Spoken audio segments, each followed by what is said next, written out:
Hindi. Ang tao sa kabaong ay may hininga pa.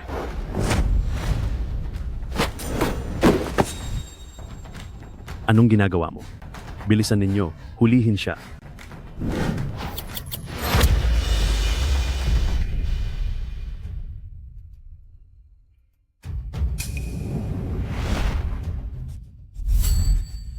Tatlo. Dalawa. Isa. Ang patay, nabuhay, Ang patay, nabuhay. siya ang banal na manggagamot ng Luofu. Maraming salamat, banal na manggagamot. Maraming salamat, banal na manggagamot. Maraming salamat, banal na manggagamot. Maraming salamat, banal na manggagamot.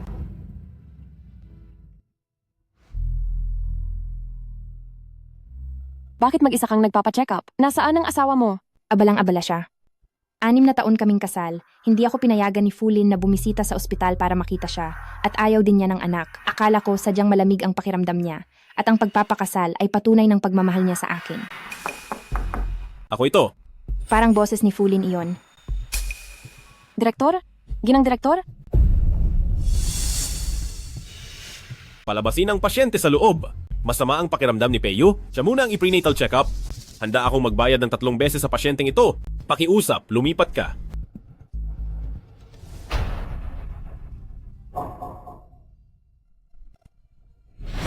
Xingwu?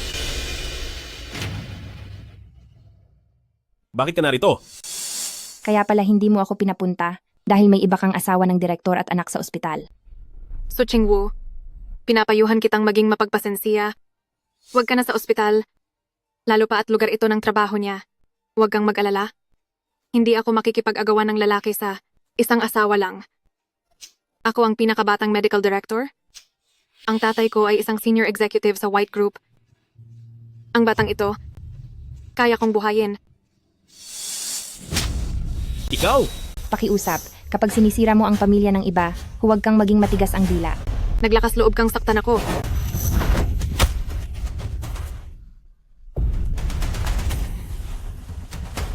Ang anak ko, Xingwu!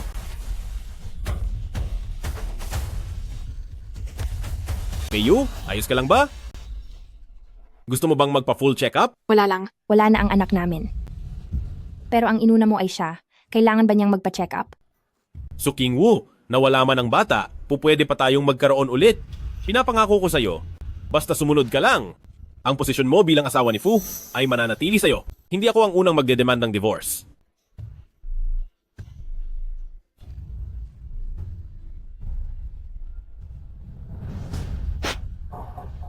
Fulin, maghiwalay na tayo.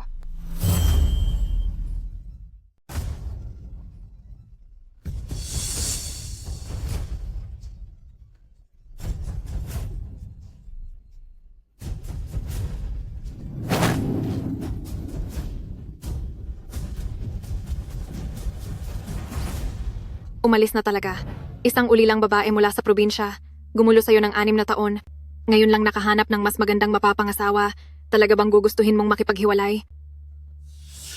Pagbilang ko ng 3, babalik siya. 3. 2. 1.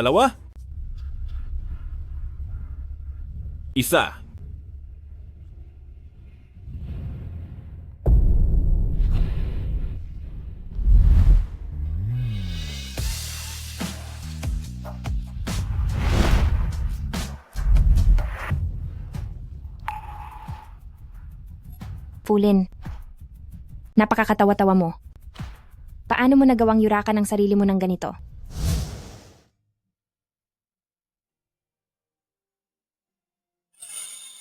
Bakit mo sa akin binibigay ang card ng suweldo mo? Chingwu, kahit wala pa akong gaanong pera ngayon, tiyak na pagagandahin ko ang buhay mo. Magpakasal ka sa akin, di ba? Oo.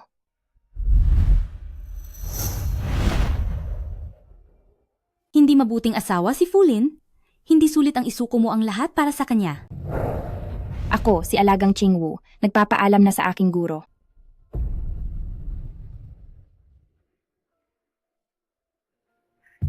Matapos kaming ikasal, iniwan ko ang aking karera para tulungan siyang magbukas ng ospital, tinulungan siyang matupad ang kanyang pangarap, Inagapan ko ang kanyang mga magulang. Ngunit ang mga lalaki, hindi kailanman magbibigay ng respeto at pagmamahal sa isang taong mapagpakumbabang nagbibigay. Ang tingin niya lang sa akin ay isang laruan na umaasa sa kanya, na pwedeng bigyan lang ng kaunting regalo at tapos na.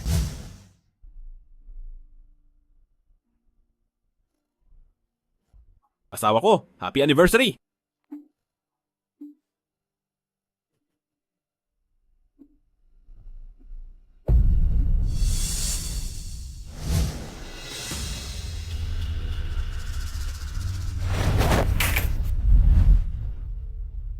Alas 12 ng hating gabi, araw-araw akong naghahanda ng gamot para sa kanyang herbal bath sa tamang oras. Dahil palagi siyang umuuwi ng alas 4 ng umaga. Pero ito na ang huli. Alas 6 ng umaga, nilalabhan ng mga damit na may amoy ng pabango ng iba at inihahanda ang isusuot niya paggising sa aparador. Pero ito na ang huli. Alas 7 ng umaga, minamasahe ang Zusanli para sa spleen at tiyan. Pero ito na ang huli. Basta maging masunurin ka, palagi akong uuwi ng maaga, bibigyan kita ng mas maraming pabuya. Hindi na kailangan. Ano na naman ang ginagawa mo?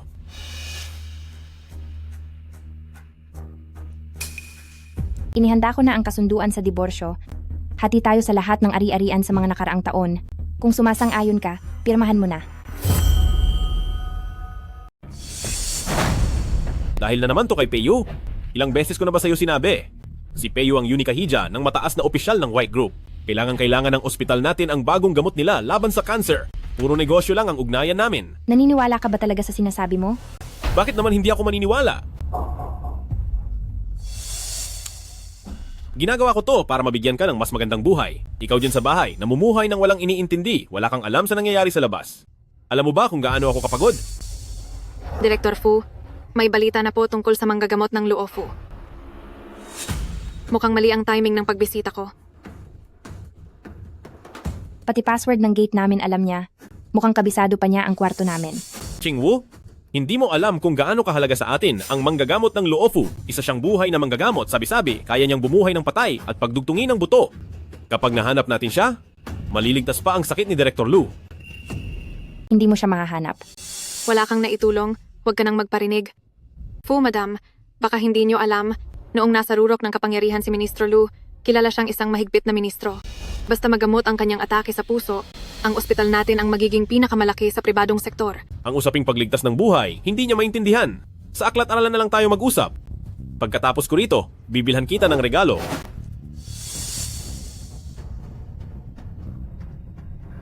Hindi na kailangan.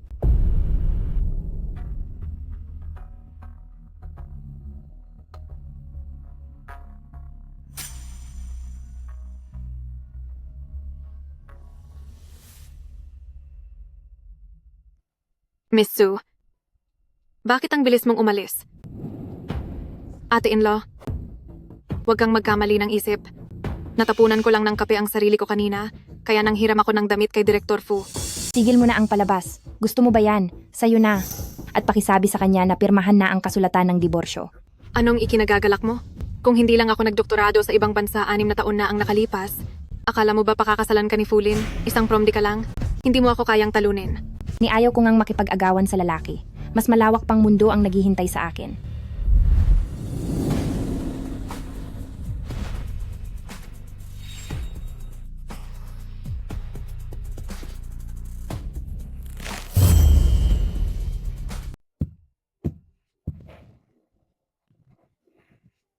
Chingwu, dalhin mo ang lugaw. Sumasakit ang tiyan ko.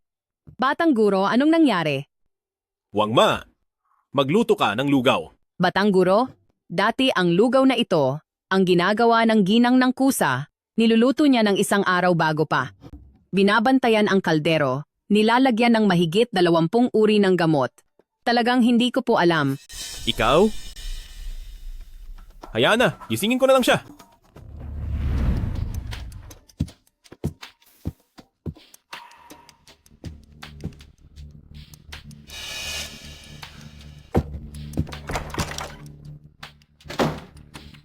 Umalis na ba talaga siya?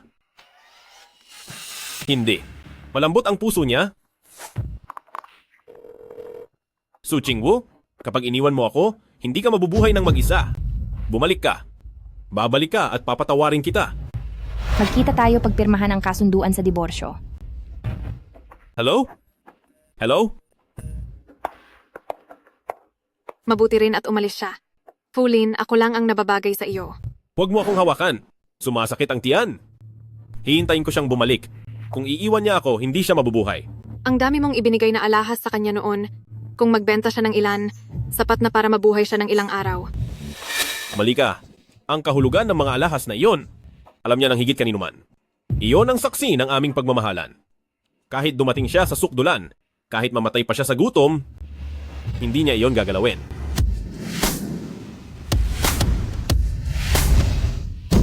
Maligayang pagdating kagalang-galang na customer ng VIC. Binibining Su. Binibining Su, bakit ang tagal nyo nang hindi bumabalik?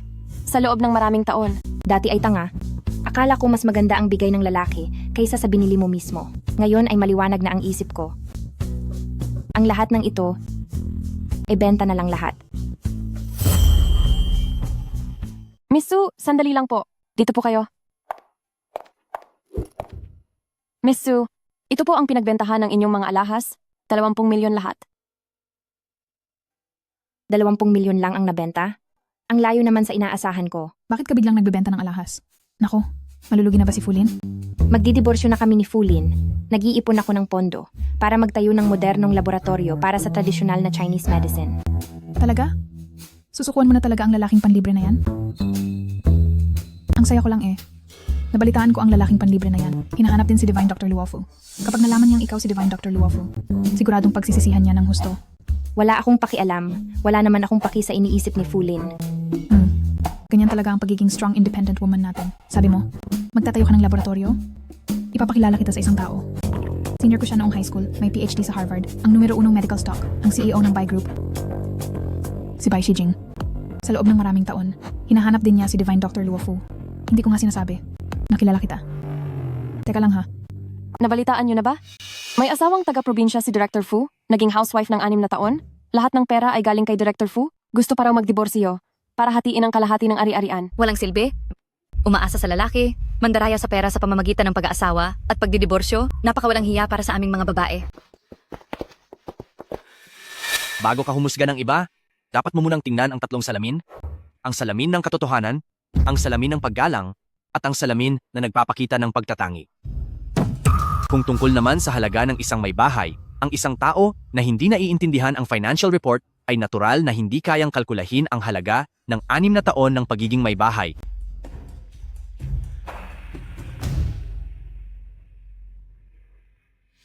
Hoy, kuya. Nahanap ko na ang doktor. Nagpa siya ang doktor na pumunta sa White Group. Sige, maghahanda ako kaagad. Inayos ko na ang meeting ninyo. Sa White Group.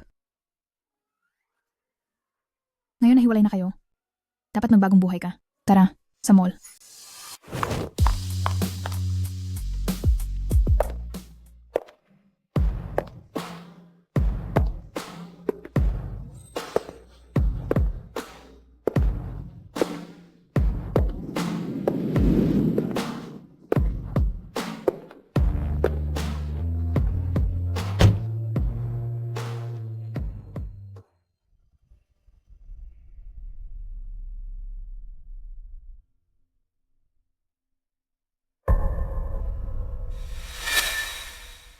Huwag ka nang maglagay ng lipstick. Hindi ko gusto.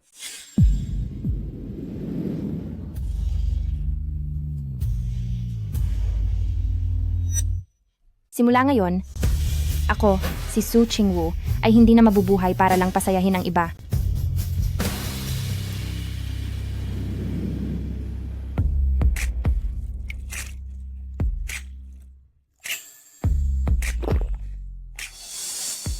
Huwag kang mag-alala. Nakipag-usap na ako kay Papa. Paglabas ng bagong gamot ng White, ibibigay ko sa iyo sa pinakamababang presyo. Peyu, salamat sa iyo. Ang babae sa silid kanina, napakaganda. Tingnan mo ang kanyang tindig. Para siyang diwata. Ito si Su Qingwu. Ginoong Bai, pakiinom ng tsaa. Narinig ng White Robe Society na magtatatag ng laboratorio si Dr. Luofu kaya lubos itong pinahahalagahan. Pagkatapos nito, lahat ng pondo para sa laboratorio ay babalikatin ng White Group. Magpapadala rin ng White Robe Society ng mga eksperto para tumulong. Salamat sa tiwala mo, Ginoong Bay. Ako ang dapat magpasalamat sa iyo. Ang iyong medikal na kasanayan ay natatangi, kaya pagkatapos nito, ang sakit ni Ministro Lu ay sa iyo na lang iaasa. Nagmamadali kang hiwalayan ako dahil sa lalaking ito, tama? Fulin, nababaliw ka na. Nagloko ka, hindi ba dahil sa workaholic ako at wala akong oras para pagbigyan ka? Kung ganoon ka kasabik, pagbibigyan kita ngayon. Ah,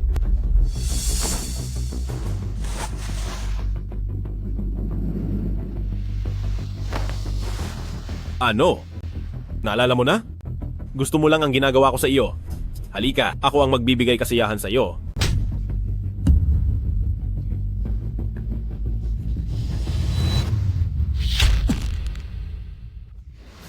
Hampe, yan ang maliit na maputing mukha, tama? Alam mo ba kung sino siya? Siya ang asawa ko. Asawa mo? Hindi, ang pangalan niya. Siya ay sarili niya. May tao ba? Palabasin niyo siya. Bitawan niyo ako. Anong ginagawa mo? Bitawan niyo ako. Anong ginagawa mo? Ikaw.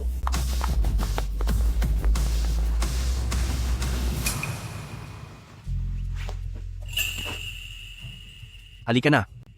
Maghanap tayo ng ibang lugar para magpahangin. paumanhin. Ang diborsyo ko ay hindi masyadong maganda.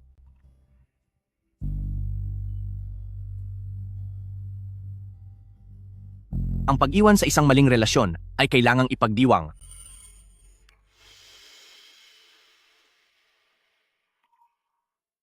Pakawala ng isang tao, yakapin ang mundo.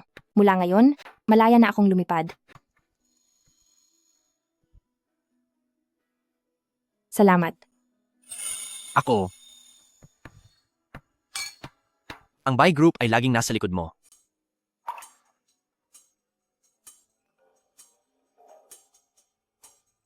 Su Qingwu, hindi ba gusto mong makipagdiborsyo? Bumalik ka agad dito. Mr. Bai, may kaunting problema pa ako sa bahay. Uuwi muna ako sandali. Salamat sa damit mo.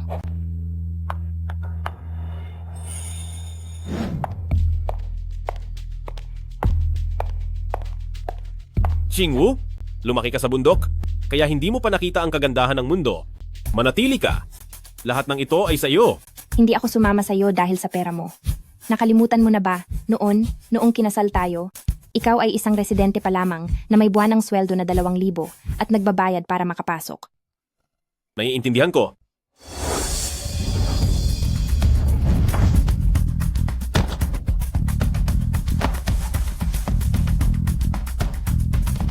Manatili ka, ang aking pagkatao ay sa iyo.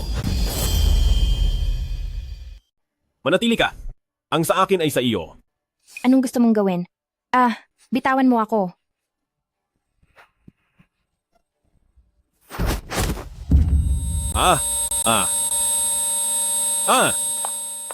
Qingwu, huwag kang umalis. Sumasakit ang tiyan ko. Ginagaling lang ito ng niluto mong lugaw. Ayun na nga. Ang dami nating pinagsamahan. Hindi mo pa rin ako kayang iwan, tama? Pirmahan mo muna itong kasunduan sa diborsyo. Sige. Pipirmahan ko. Ngayon, pwede mo na ba akong lutuan ng lugaw? Pumirma ka na. Bakit pa kita aalagaan? Ma'am, sa wakas makakabalik na ako sa medisina. Qingwu,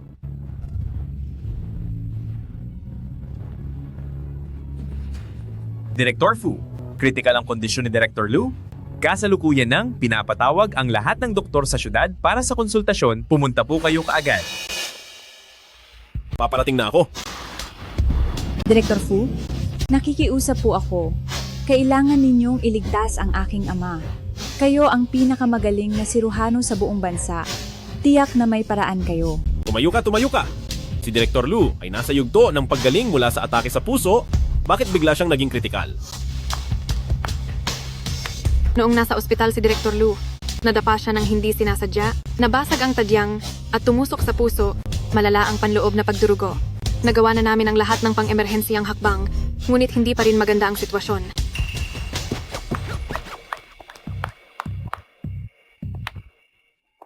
Ang tadyang ay tumusok ng pahilis sa puso. Ang sapilitang pagbubukas ng dibdib at paghila ng buto ay magdudulot lamang ng pagkapunit ng puso at magpapabilis ng pagkamatay ni Director Lu. Ginang Lu, magpaalam na kayo sa lalong madaling panahon. Imposible. 51 taong gulang pa lang ang aking ama, hindi pwedeng basta na lang siyang namatay. Director Fu, pakiusap iligtas ninyo siya. Ikinalulungkot ko, wala akong magagawa.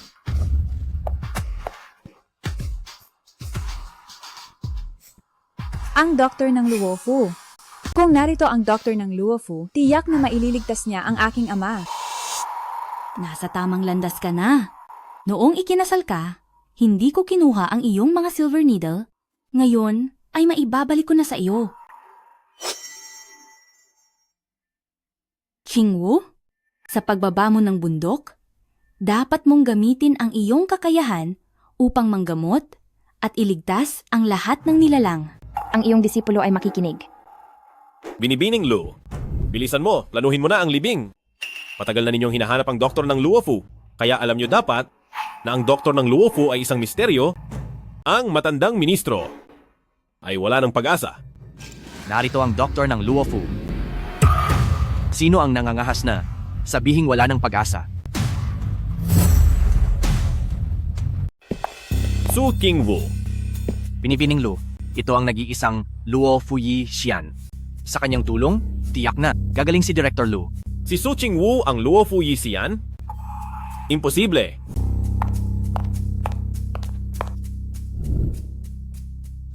Malamig ang mga kamay at paa. Mahina ang pulso at halos mawala. May kasamang pagdurugo. Ito ay isang kaso ng imbalance ng yin at yang. Kung sa loob ng kalahating oras, hindi pa rin siya tusukin ng karayom, wala ng lunas. Kung gayon, pakitusok na siya ng karayom.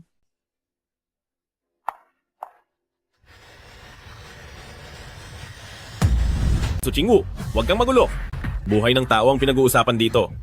Kung mapatay mo ang pasyente, hindi kita matutulungan. Hindi ko pa nga sinasabi na mamamatay siya. Ano ang pinagsasasabi mo? Binibini, si Director Lu ay nagdurugo ng matindi at bukod pa rito ay may atake sa puso. Paralyzed ang katawan, wala ng lunas. Huwag kang magbigay sa pamilya. Nang walang kabuluhang pag-asa. 20 taon akong nag-aaral ng acupuncture at hindi ko pa naririnig na ang acupuncture ay makapagpapagaling ng internal bleeding. Tunay ka bang Luofu Yisian? Mapapatunayan ko, siya nga ang Luofu Yisian. Mapapatunayan mo? Ikaw lang ay isang kasangkapan para inisin ako. Paano mo mapapatunayan? Huwag kang bastos kay CEO Bai. Ang pamilyang Bai at ang pamilyang Lu ay matagal nang magkaibigan at siya pa ang Prince of Jing Circle, ang presidente ng Bai Group, kaya ang sinabi ni CEO Bai ay pinaniniwalaan ko. Ikaw pala si CEO Bai? Su Qingwu, itong taga-probinsya, nakasampa pala kay CEO Bai. CEO Bai, ako ang anak ni Director Lin ng Bai Group. Director Lin, sino? Sir Bai, huwag kang magpabula kay Su Qingwu.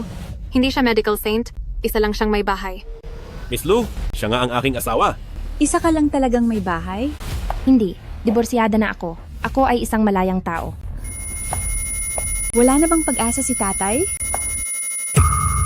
Naku po, Tatay. wala ng oras. Tatay? Bakit? Lumalala ang kondisyon ng matandang ministro. Umalis ka riyan. Pabayaan mo akong mag-acupuncture. Su Qingwu, wala ka bang katapusan? Su Qingwu, alam kong ikaw iyan, naiinggit ka kay Peyo. Gusto mong magpanggap na medical immortal para makuha ang atensyon ko. Pero ngayon, hindi ito ang panahon para pag-usapan ng damdamin. Wala akong magawa. Huwag kang maglaro sa buhay ng tao. Hindi ko akalaing napakasama mo. Hindi ka nag-atubiling patayin si Lubusang para lang makaganti kay Aileen.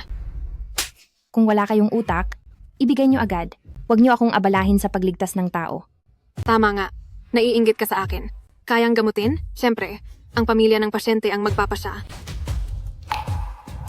MS Lu, ako, si Bai Shijing, handang isugal ang lahat ng ari-arian ng pamilya Bai para suportahan si Luofu Yixian. 5 taong gulang pa lamang ang medical immortal, nabasa na ang Huang Di na Jing at Jingui Yaolue. Sa edad na 11, nagagawa na niyang gamutin ang leukemia. Naniniwala ako, kayang-kaya niyang gamutin si Lubusang. Hayaan mo akong mag-acupuncture. Director Bai, huwag mo akong lokohin. Kung talagang wala ng pag-asa ang tatay ko, gusto kong umalis siya ng marangal. Tatay, Ay, huwag mong lapastanganin ang bangkay ni Lubuzang. bakit mo nilalapastangan ang bangkay ng tatay ko? Pakiusap, hayaan mo akong tapusin itong isang turok. Mga bantay. Kalad ka rin siya palabas. Huwag niyo siyang galawin. Buhay ang patay.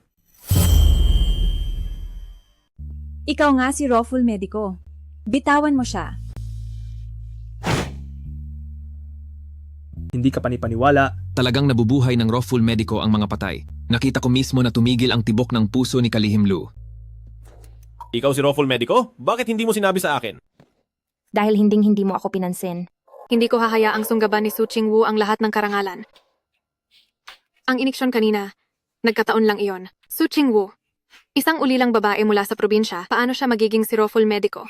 Dahil gising na si Kalihim Lu, dapat nating gawin agad ang full body checkup.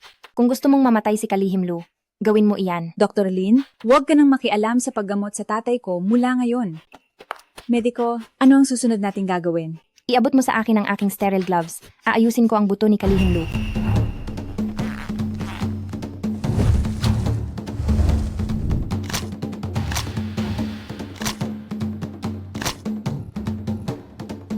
Diyos ko, bumalik ang tibok ng puso.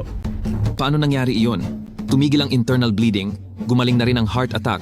Ang vital signs ni Kalihim Lu ay patuloy na tumataas ngayon. 3, 2, 1.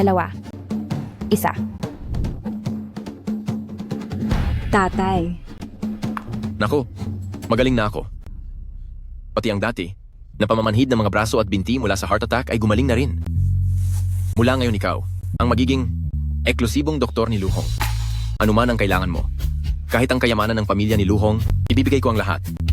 Medico, salamat sa pagliligtas mo sa tatay ko. Bilisan mo, tumayo ka. Binabati kita sa unang hakbang mo sa paghiganti. Batiin si Medico. Batiin si Medico. Hindi. Hindi ko hahayaang umangat si Su Chingwu. Hindi maaaring maging eksklusibong doktor mo si Su Chingwu. Bakit? Dahil wala siyang lisensya sa medisina.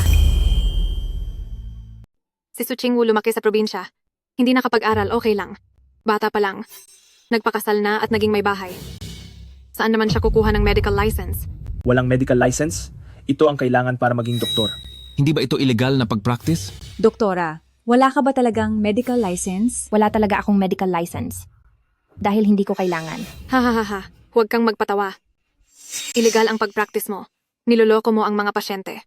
May pananagutan kang kriminal. Peyo, tigilan mo na. Wala naman akong sinabing mali. At sinasabi mo pa kung ano. Hindi mo kailangan ng medical license. Ngayon lang ako nakarinig niyan. Kung sino ang maging doktor na hindi kailangan ng medical license. Hindi ka nakarinig? Dahil yan sa pagiging ordinaryo mo. Ang mga espesyal na eksperto ng International White Robe Society, hindi na kailangan ng medical license. International White Robe Society, hindi ba yan ang pinakamataas na antas ng UN na organisasyong medikal? Nabalitaan kong napakahigpit ng pagpasok. Maraming matatandang propesor sa bansa sa White Robe Society. Ordinaryong doktor lang ang kaya nilang maging. Nabalitaan ko, ang bisedirektor ay patuloy pa rin na nagpapasa ng aplikasyon sa White Robe Society. Pero kailangan pa rin ng 10 taong pagsusuri bago maging ganap na miyembro. Tama. Kahit pa si Su Chingwu ay talagang ang Luofu Medical Ferry. Kuwentong bayan lang yan. Para makakuha ng pagkilala ng International White Robe Society. Malayo pa yan. Talaga? Kung gayon, ano ito ang imbitasyon?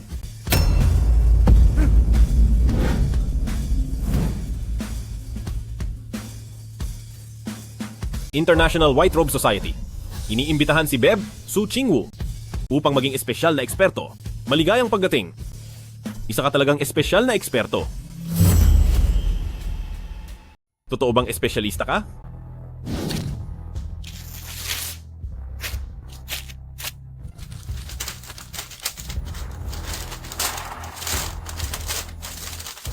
Peyu, anong ginagawa mo?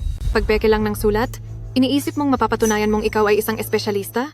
Akala mo ba lahat kami ay tanga? Ginang Lin, hindi ka ba natatakot na habulin ka sa pagpunit mo ng imbitasyon ng White Coat Society? Habulin? Ang mentor ko ay miyembro ng White Coat Society. Kahit totoo pa ang sulat mo, bakit hindi ko kailanman narinig na binanggit ka ng mentor ko? Oo nga, bakit hindi ko pa narinig? Ang pangalan mo mula sa White Coat Society? Bakit? Dahil noon, naging tanga ako na maniwala sa pag-ibig na sinabi mo. Naging tanga akong magretiro ng 6 na taon para sa iyo at nawala. Ikaw, na isang prospective member na kailangan pang sumailalim sa pagsusuri, natural na hindi mo alam ang pangalan ko. Ayoko nang magpaliwanag sa inyo. Kapag dumating ang doktor mula sa White Coat Society, malalaman ninyo kung totoo o peke ang imbitasyon. Darating ang doktor mula sa International White Coat Society? Noong inatake ako sa puso, inimbitahan ko rin ang doktor na ito. Pero noong panahong iyon ay nasa Africa sila nagbibigay ng suporta. Di ko inaasahan, doktor mula sa International White Coat Society ay darating para sa inyo. Kalihim Lu, huwag kang paloloko kay Suching Wu. Ako ang ilang beses na tumawag para makipag-ugnayan sa mentor ko para gamutin ka. Kahit dumating pa ang White Coat Society, para sa akin pa rin sila darating. Ito,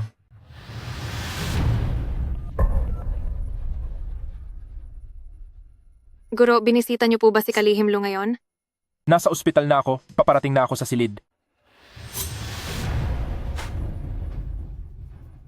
Pinapayuhan ko ang ilang tao na huwag nilang purihin ang sarili nila. Ang peke, hinding-hindi magiging totoo. Ang White Coat Society na ito ay dumating dahil sa akin. Sandali.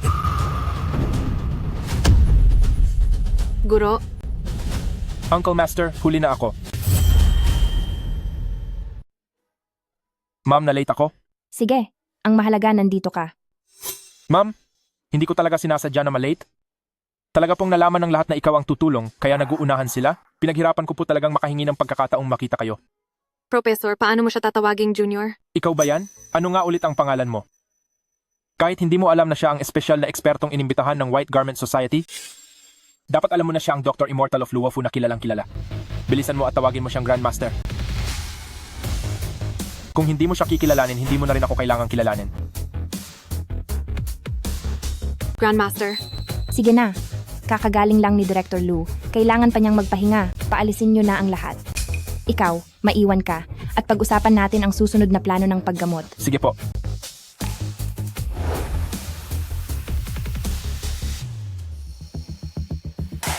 Paano nangyari yon? Ang babaeng dating nakatuon lang sa pamilya, biglaang naging Doktor Immortal of Luofu na hindi ko na maaabot.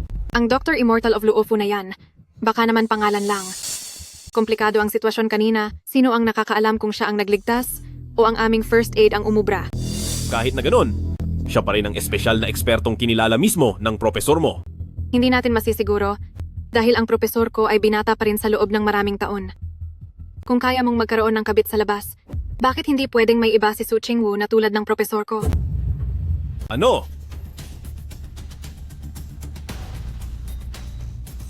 Si Suching Wu? Ang bilis naman niyang magkaroon ng bagong pag-ibig. Baka nakipagrelasyon na si Suching Wu sa propesor ko bago pa ako naghiwalay. Direktor Fu, sayang talaga ang 6 na taon mong ibinigay. Tigilan mo na. Suching Wu, ang dalawang lalaking ito ay ginagamit mo lang para pagselosin ako. Para lang mapansin mo, handa kang humanap agad ng dalawang lalaki? Bakit ka ba ganoon nasakim sa kayamanan? tumahimik ka. Tumahimik ka. Matagal ko nang gustong gulpihin ka. Kung hindi dahil sa pagpapakasal sa iyo, bakit kaya nagretiro ang aking nakababatang master sa loob ng 6 na taon? Fu Lin, ang mga taong may maruming isip, lahat ng nakikita ay marumi. Tandaan, wala akong koneksyon sa iyo. Ako ang ayaw sa iyo. Ipaliwanag mo sa akin? Anong ibig sabihin ng pagretiro ng 6 na taon dahil sa kasal? Ang ibig sabihin, inaksaya mo ang 6 na taon ko sa pagpapagaling at pagsagip ng buhay. Ginoong Bay, umalis na tayo. Suching Wu, Ayos ka lang ba? ipadala mo ako sa internal medicine para magpa-check up.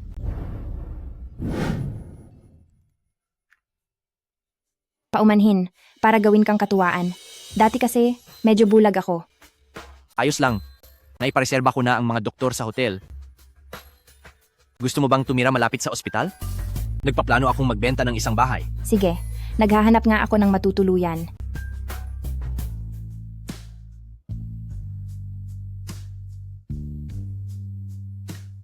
Ang bahay na ito ay 6 na taon na ang nakakaraan. Ibinenta ko para sa negosyo ni Fu Lin. Pero kamanghamanghang na natili itong eksaktong kapareho ng dati.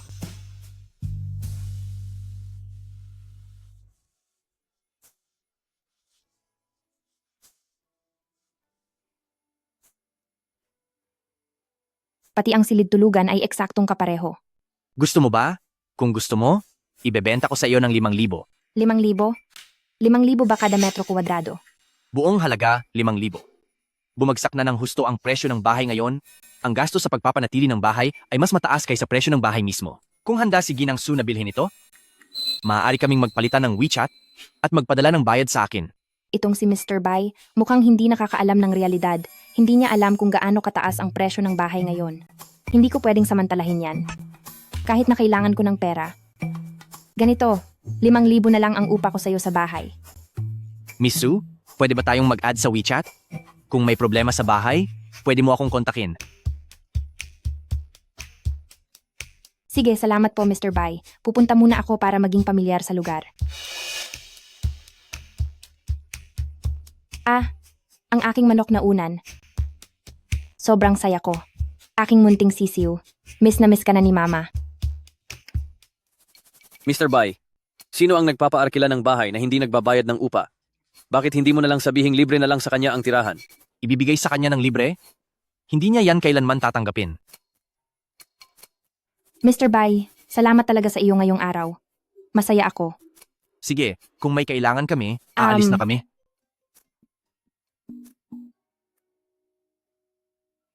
Kung gayon, hahatid ko kayo. Hindi na kailangan, sa tapat lang ako nakatira sa iyo. Sa tapat ka nakatira? Doon ka pala nakatira sa tapat? Para madali kong mabisita si Ministro Lu. E di ang tindi ng tadhana natin ano? Kakakilala lang natin, magkapitbahay na agad. Sa totoo lang, hindi naman tayo ngayon lang nagkita.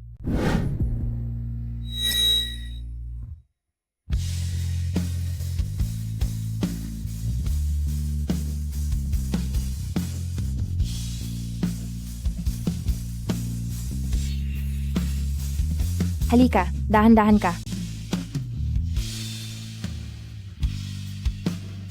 Tulungan niyo po kami. Tama iyon. Ang sakit-sakit ng ulo ko. Kalma lang kayo. Habang nandito ako, siguradong magiging maayos ang lahat.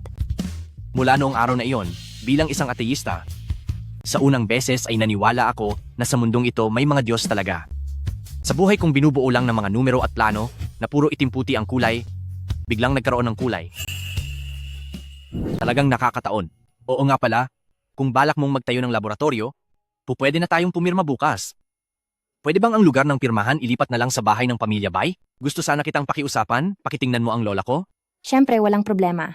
Malaki ang naitulong sa akin ng pamilya Bai kapag natapos ko na ang bagong gamot. Ang mga pasyenteng may demensiya, maaari nang maligtas sa paghihirap. Ayos na ayos.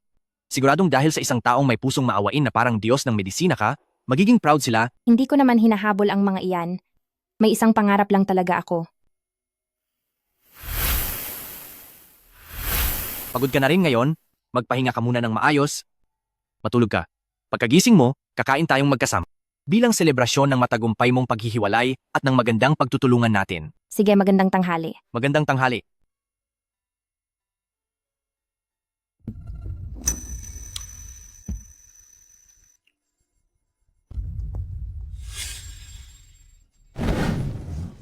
Paanong mangyayari yon? Isinilang akong may kulang sa bituka. Ang ganitong congenital na sakit, walang nakagagamot kahit saan. Maliban na lang kung mahanap ang kilalang-kilalang immortal na manggagamot ng Luo Fu. Pero si Ginang Fu mismo, ang immortal na manggagamot ng Luo Fu, kaya wala kang dapat ipag-alala, Ginoong Fu.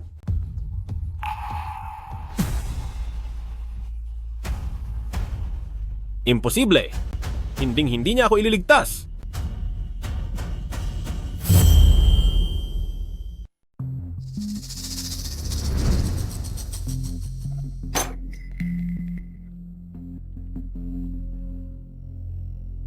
Arin, ang iyong bituka ay hindi lubos na nabuo. Kahit pa handa kang tulungan ni Su Qingwu, marahil ay wala na ring paraan. Marami akong kilalang mga nangungunang doktor, tiyak na matutulungan kanila. Huwag ka nang malungkot dahil sa taong walang puso. Salamat, Peyu. Sa panahong pinakamahirap para sa akin, ikaw lang ang kasama ko. Natural lang yan. Ikaw ang pinakamamahal kong tao, at ikaw din ang ama ng aking anak. Namatay ang anak ni Su Qingwu, ngunit ang anak ni Lin Peyu ay buhay pa. Kung papatayin ko ang anak ni Lin Peyu bilang kabayaran sa anak ni Su Qingwu, babalik kaya si Su Qingwu sa akin? Arin, natakot mo ang bata. Paumanhin. Nag-iisip lang ako. Nawala sa sarili. Hindi pa rin ba nagre-reply si Su Chingwu sa'yo? Napakasutil niya naman. Paano niya kayong pababayaan ni Lola? Tsaka, kailangan din siya ni Lola sa pag-aalaga.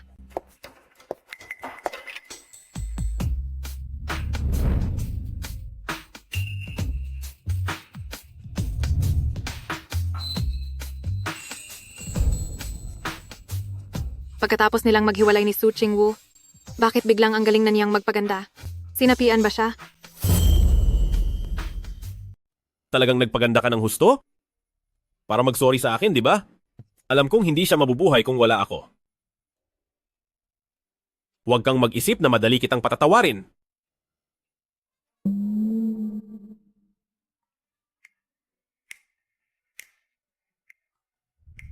Pero Ginoong Bai, bakit kayo namumuhunan sa pananaliksik ng gamot laban sa Alzheimer's? Ito ba ay para sa lahat ng matatanda sa mundo, para magbigay ng bahagi ng puso, o may ibang dahilan? Sino ba ang walang matanda sa bahay? Hanggat may matanda, posibleng magkaroon ng sakit na ito. Ngunit, maliban sa iyo, sino pa kaya ang kayang bumuo ng gamot laban sa Alzheimer's? Isang karangalan para sa akin ang mamuhunan sa iyo. Su Chingwu, naglakas loob kang baliwalain ako? Arin, naaalala ko na pinirmahan mo ang kasunduan sa diborsyo na ibibigay mo sa kanya ang kalahati ng ari-arian.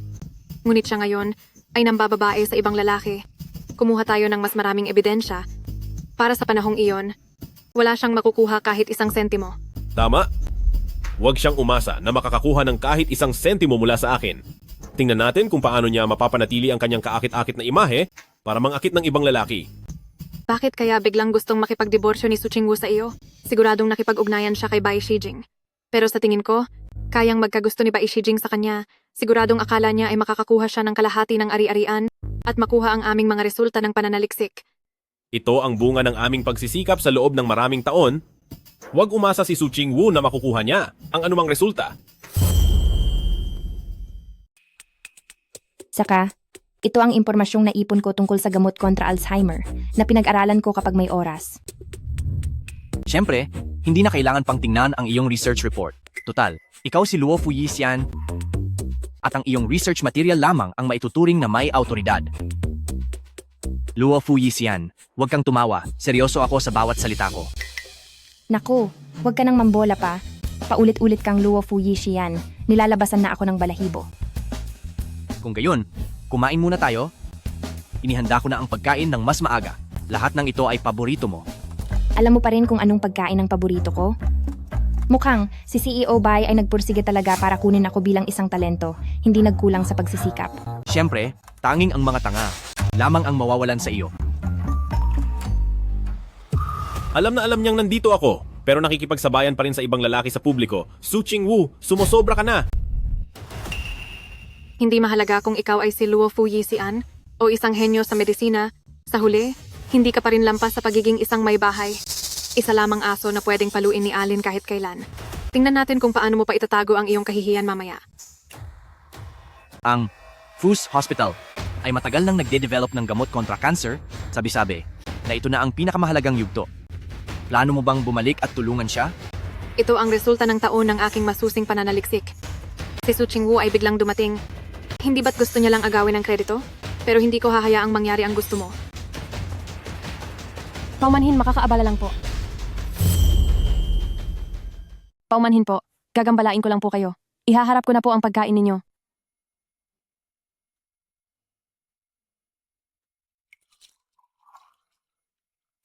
Dahil nakahanda na ang pagkain, kumain na tayo. Ang Bai Pharmaceutical, tinatanggap ang pagpasok ni Binibining Su. Masaya ang pakikipagtulungan. Sige, salamat. Ano? Pumunta siya sa Bai Pharmaceutical? Ang bubuuhin niya pala ay gamot sa Alzheimer? At hindi niya sinisikap na kawin ang aking mga nagawa para magpatuloy sa paggawa ng gamot sa cancer? Pero bakit siya gagawa ng gamot sa Alzheimer? Dahil kaya sa...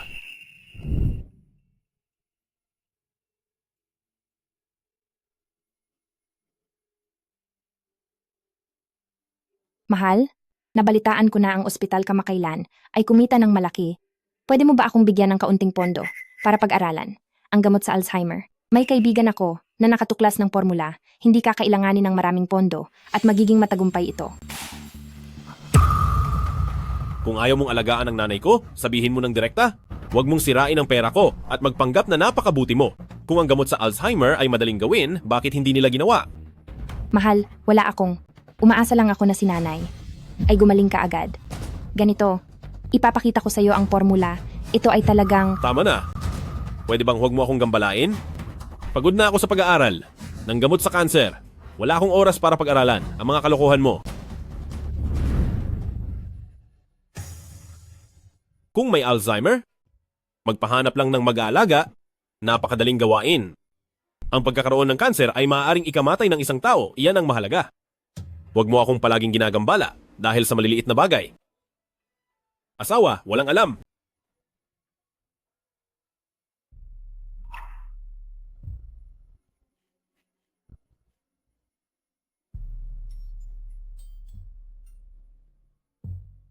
Sweetheart, kumain ka ng candy? Huwag ka nang malungkot. Ma, kahit walang masyadong pondo, ayos lang, huwag kang mag-alala. Tiyak na pagagalingin kita at mabubuhay ka ng marangal. Kaya pala para sa kanya, ang pagpapagaling sa nanay ko. Kung nilaanan ko lang sana ng pondo, ang proyekto noon, baka ngayon may resulta na.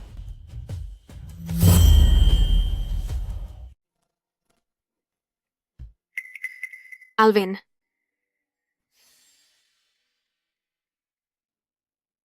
Ang gamot laban sa Alzheimer's disease ay hindi kasing simple ng gamot laban sa cancer. Hanggat hindi pa lumalabas ang resulta, hindi mo kailangan siyang tignan ng mataas. Bukod pa rito, ang pinag-aaralan namin ay Western medicine. Ano ang alam niya sa Chinese medicine? Nagmamayabang lang siya. Talaga ba? Pero parang pakiramdam ko, tiyak na magtatagumpay siya. Su Qingwu, ikaw, hiwalay na kayo pero nilalandi mo pa rin ang asawa ko. Pagdating ko sa pamilya Fu, hindi ko hahayaang maging masaya ang matandang ginang na nagmamahal sa iyo.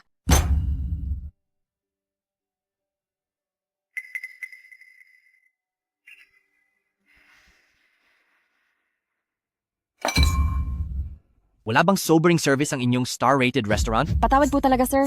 Siguro po ay nagmamadali lang. Hindi po nahanda ng maayos ang botelya ng alak na ito. Patawad po talaga, sir. Dahil sa iyo, ang pakiramdam ko ay kasing sama ng red wine. Unang beses kong makasama siya sa hapunan, lahat ay maayos, ngunit nasira ng malaswang red wine na ito. Ang botelya ng alak na ito ay katumbas ng sweldo ko sa loob ng ilang buwan. Hindi ko po talaga kayang bayaran. Patawad po talaga. Pasensya na. Mr. Bai. Bakit hindi ko subukan na timplahan ka ng bagong inumin? Isang karangalan.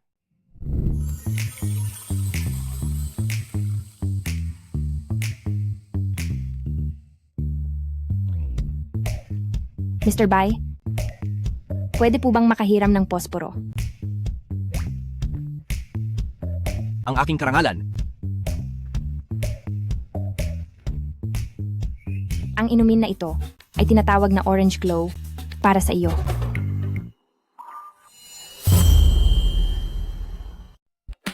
Su Qingwu, hindi pa tayo legal na hiwalay. At nakikipag-date ka na sa ibang lalaki mag-isa? Hindi ko kailangang magulat sa iyo sa kung ano man ang ginagawa ko. Dating asawa. Hindi pa tapos ang isang buwang cool-off period para sa diborsyo. Hindi pa tayo formal na hiwalay. Kaya, asawa ko pa rin. Desidido na akong makipagdiborsyo. Kung magbago ang isip mo pagkatapos ng isang buwan, humanda kang harapin ang kaso ng diborsyo. Gusto mo ba talaga akong galitin ng ganito? Sige. Kukunan ko ng litrato ang paraan ng paglalandi mo sa ibang lalaki. Tingnan natin kung paano ka makipagdiborsyo. Fulin, respetuhin mo ako. Kung hindi, huwag kang magtaka kung hindi ako magpakumbaba. Ha? Alam ko na kung bakit ka galit. Dahil lang ba sa nalaglag ang isang bata? Inaamin ko? Matagumpay mo akong naakit. Kung gusto mo ng anak, ibibigay ko sa iyo ngayon. Walang hiya. Hindi ko akalain na pagkatapos ng diborsyo, naging parang wildcat ka pa. Ngayon na nagbago ka ng anyo, inaamin kong talagang naakit mo ako. At pinili mo pa ang red wine na ininom natin sa ating wedding anniversary. Bakit? Hindi mo pa rin makalimutan ang pag-inom natin ng alak at ang paraan ng pagyakap mo sa akin ng may passion pagkatapos mong uminom? Nagustuhan mo ba ang regalo para sa ika-4 na anibersaryo?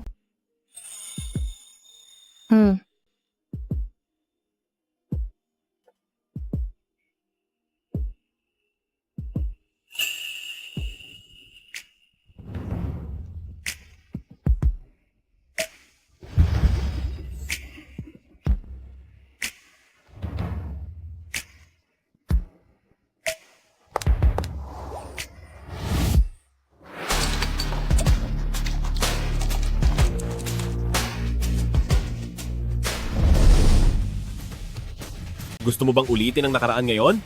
Para makita niya kung gaano kakahayok? Si Su Chingwu, nababaliw ka na ba? Napadalos-dalos lang ako kanina. Hindi ko sinasadya.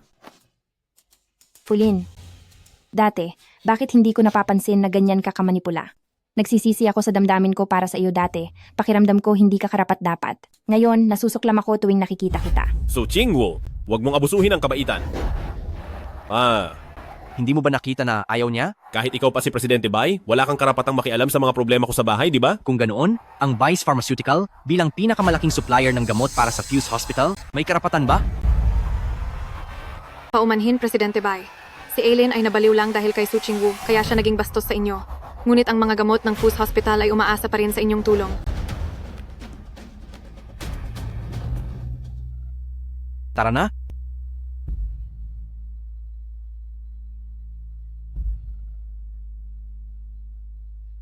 Alin, kung kalabanin natin si Presidente Bai, tapos na ang pamilya Fu. Gusto mo bang dahil sa isang walang kwentang babae, ang lahat ng pinaghirapan natin sa loob ng maraming taon at pagsisikap ay mawalan ng saysay?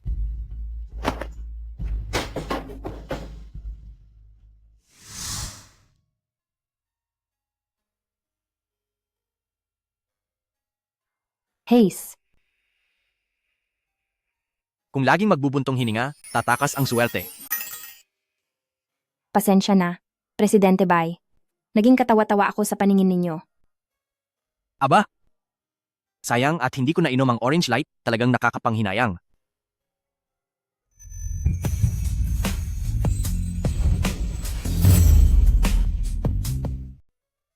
Paumanhin, Manager Bai. Kung may pagkakataon sa susunod, babawi ako sa iyo, sigurado ako. Gusto mong uminom? Ikaw ang nasaktan.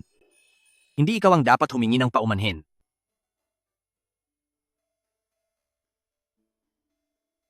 Kanina, habang gumagawa ka ng inumin, tila may mahi ka sa iyong mga kamay. Ang ganitong talento, hindi dapat malibing sa isang bigong relasyon. Kung talagang gusto mong bumawi, tulungan mo akong pagalingin ng aking ina dahil sa congenital intestinal hypoplasia niya, kailangan ka talaga niya. Halika, mahal. Dali, inumin mo na itong herbal soup. Hindi nasasakit ang tiyan mo.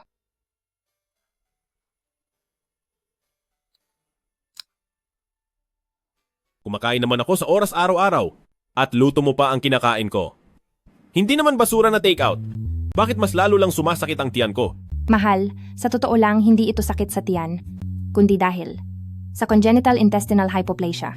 Ang sakit na ito ay walang lunas. Maaaring mapanatili lamang sa pamamagitan ng herbal soup.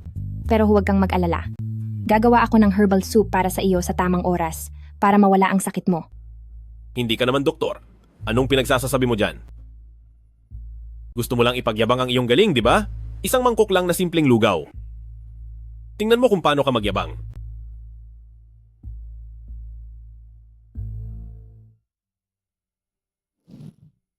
Kung ayaw mo, hayaan mo na. Gusto ko. Mamumuhunan si Manager Bai sa aking pananaliksik sa gamot laban sa Alzheimer's. Malaki ang magagastos dito. Bilang kapalit, handa akong magbigay sa ginang ng herbal soup habang buhay. Buong puso ko itong gagawin. Ang galing naman. Nagpapasalamat ako sa iyo para sa aking ina. Pero narinig ko, si Fulin ay tila, ang congenital intestinal development ay hindi kumpleto. Kung nalaman niya, na ibinigay mo sa akin, ang formula ng panggamot na sopas na binuo para sa kanya, hindi ko alam kung gaano siya magagalit. Magagalit? Sino siya para magalit? Dahil naniniwala si Fulin na ang isang mangkok ng ordinaryong sinigang na dawa. Kung gayon, kahit mamatay siya sa sakit, wag na siyang umasa pang makakain kahit isang butil ng sinigang na dawa na lulutuin ko.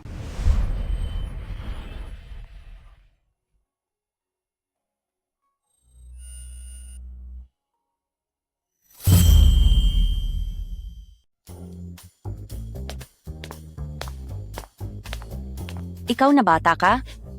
Ang bibig mo ay parang pwedeng pagsabitan ng imbudo? Mukhang nagtagumpay ka? Pero Lola, kahit banggitin ko sa kanya ang nakaraan, hindi na niya matatandaan. Ang pagmamahal ko sa kanya, huwag ninyong maipapatalas bukas. Naiintindihan ko. Ganoong klasing bagay dapat ang kinauukulan.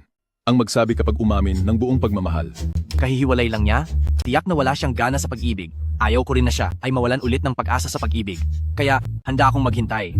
Apo, Go, go, go. Bagaman, ang pilit na pinipitas na melon ay hindi matamis, ngunit ang mapait na bunga ay siya ring nagliligtas sa kanya. Tama?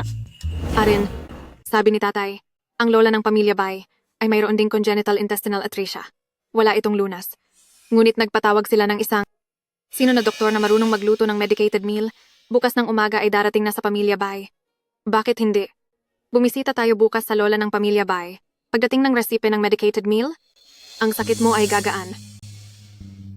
Salamat, Peyu. Kung wala ka, hindi ko talaga alam kung ano ang gagawin. Mag-asawa naman tayo. Huwag ka nang masyadong formal. Hindi ako tulad ni Su Qingwu, na walang konsensya. Kahit isa siyang medical fairy ng Luofu, hindi kanya ginagamot. Hindi ka talaga niya mahal. Huwag kang ganyan magsalita. Dati, noong sumasakit ang tiyan ko, palagi niya akong ginagawa ng lugaw na milet. Sa tuwing umiinom ako ng lugaw niya, hindi na masakit ang tiyan ko. Lugaw na milit lang ba? Sino ba ang hindi marunong magluto? Nagmamalaki pa siya riyan. Talagang makapal ang mukha niya. Umuwi na kayo, Binibini. Senyor, ang matandang binibini ay nagkaroon ng pantal sa buong katawan matapos pilitin ninyo siyang kumain ng luto ni Binibining Lin kaninang hapon at nawalan ng malay. Nawalan ng malay. Ano? Senyorito, sa wakas ay nakauwi ka na. Nanay. Matapos kumain ng lola ang luto ni Binibining Lin ngayong araw, bigla siyang nagkaroon ng pantal. Ibig mong sabihin, nilason ko siya? Manahimik ka.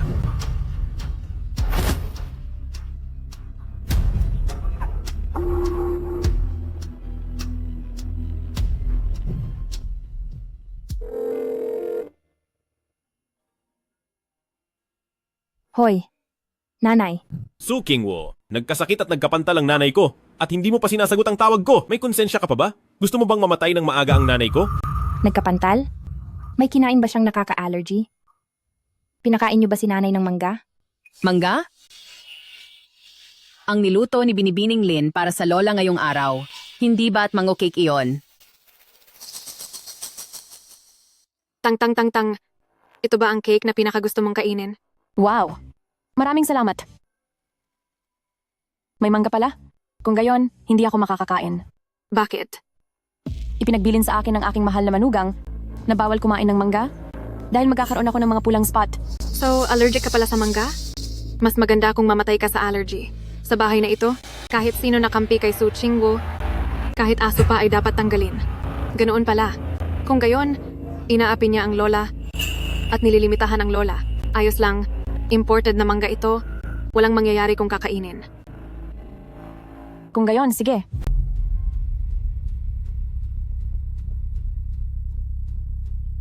Masarap. Napakabait.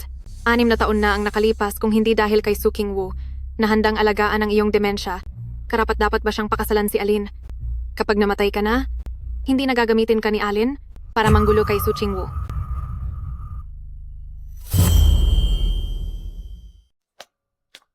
Ginanglim. Ang sabi po ni Madam, Magkahiwalay na sila ni Su Qingwu. Huwag mong kalimutan, sino ba talaga ang Ginang Fu at sino ang amo mo? Fulin, sinabi ko na sa iyo, hindi pwedeng kumain ng mangga si mama. Hindi ka talaga nakikinig. Ayaw mo ba kay mama dahil may demensya na siya? Masyado siyang abala. Gusto niyo ba siyang mamatay na kaagad? Kung gayon, bibili ako agad ng gamot sa allergy. Walang epekto ang gamot sa allergy. Sa cookbook na iniwan ko sa bahay, may espesyal na herbal na sopas para sa paggamot. Tingnan mo kaagad. Sige, babantayan ko ang sitwasyon ni Mama rito. I-add mo na lang ulit ang WeChat ko. Kung may pagbabago rito, agad kitang aalertuhin. Sige, alam ko. Paano ka nagkaroon ng ganoong walang responsibilidad na anak? Baka hindi tama ang pagluto ni Ate Lee. Hindi magiging epektibo ang herbal na sopas na iyon. Mas mabuting ako na lang ang gumawa.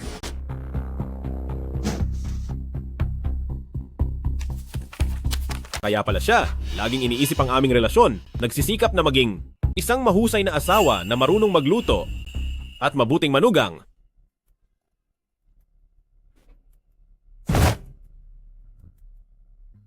Mahal kong manugang. Mahal kong manugang. Mahal kong manugang.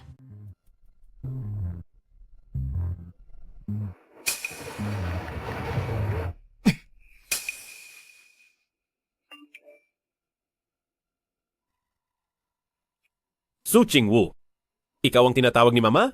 Ano ang kinalaman ni Lin Peiyu? Wala, ibaba ko na. Masyado akong abala. Su Qingwu, umuwi ka ngayon na?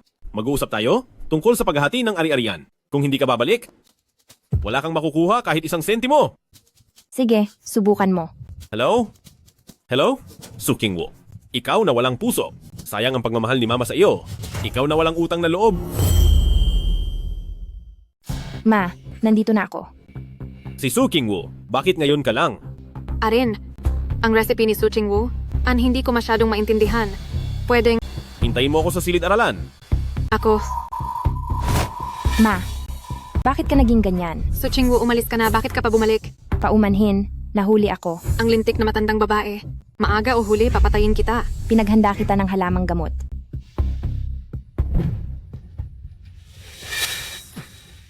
Su Qingwu, huwag kang mag-inarte. Alam kong may pakialam ka pa rin sa akin at sa nanay ko. Nandito ako para iligtas si Mama. Huwag kang magsayang ng laway, umalis ka. Su Qingwu, nabaliw ka na ba? Bakit mo madalas sinasaktan si Arin? Bakit?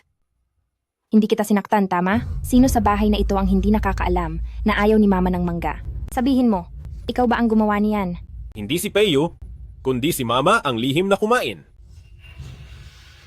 Mahal kong manugang, Ma, nahihirapan ako.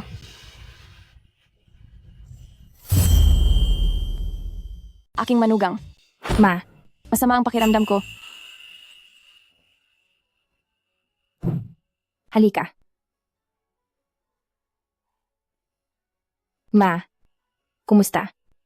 Masama pa rin ba ang pakiramdam mo? Ayaw ko ng mangga. Ayaw. Sige. Ma, hindi tayo kakain, hindi kakain. Hindi na kakain simula ngayon. 'Di ba? Aking manugang, patulugin kita, okay lang ba? Su Qingwu, ikaw?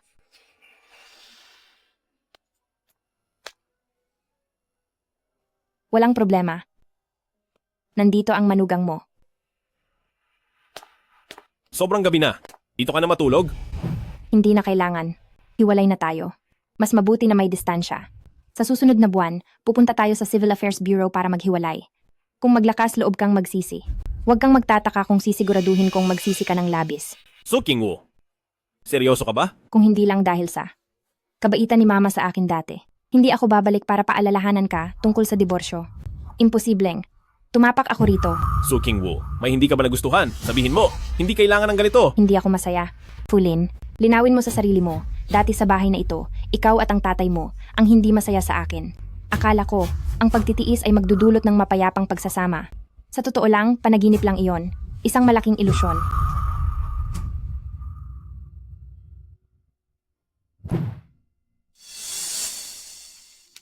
Sino ang nagbigay pahintulot sa iyo? Ikaw na amoy tagalinis. Para pumasok sa pag-aaralan ni Alin? Naglakas loob ka pang magnakaw ng pera? Ibigay mo agad. Ikaw po ba si tatay? Magandang araw po, tatay. Ako po ang manugang ninyo, Su Qingwu. Hindi ko pa naririnig na asal si Aileen. Ibalik mo agad ang pera. Lumayas ka! Kung hindi, tatawag ako ng pulis. Hindi mo kailanman inihayag ang relasyon natin sa publiko. Kahit sa tatay mo, hindi mo sinasabi. Kaya nga tinatawag ng mga taga-ospital si Lin Peiyu na asawa ng direktor. Fulin, wala ba akong kuwenta sa iyo? Ang tatay ko ay laging gustong magpakasal ako sa isang mahusay na manugang upang maipagmalaki. Alam mo naman iyan. Hindi mo ba kayang intindihin ang isang matanda? Tama na, huwag kang magpakalat ng kasinungalingan. Sawang-sawa na ako sa walang kuwentang ito at sa nakatagong kasal. Kung hahayaan mong mangyari ulit ang masama sa nanay, huwag mo akong sisihin kung mananatili akong walang kibo. Ganoon na lang, hindi tayo magulo sa isa't isa.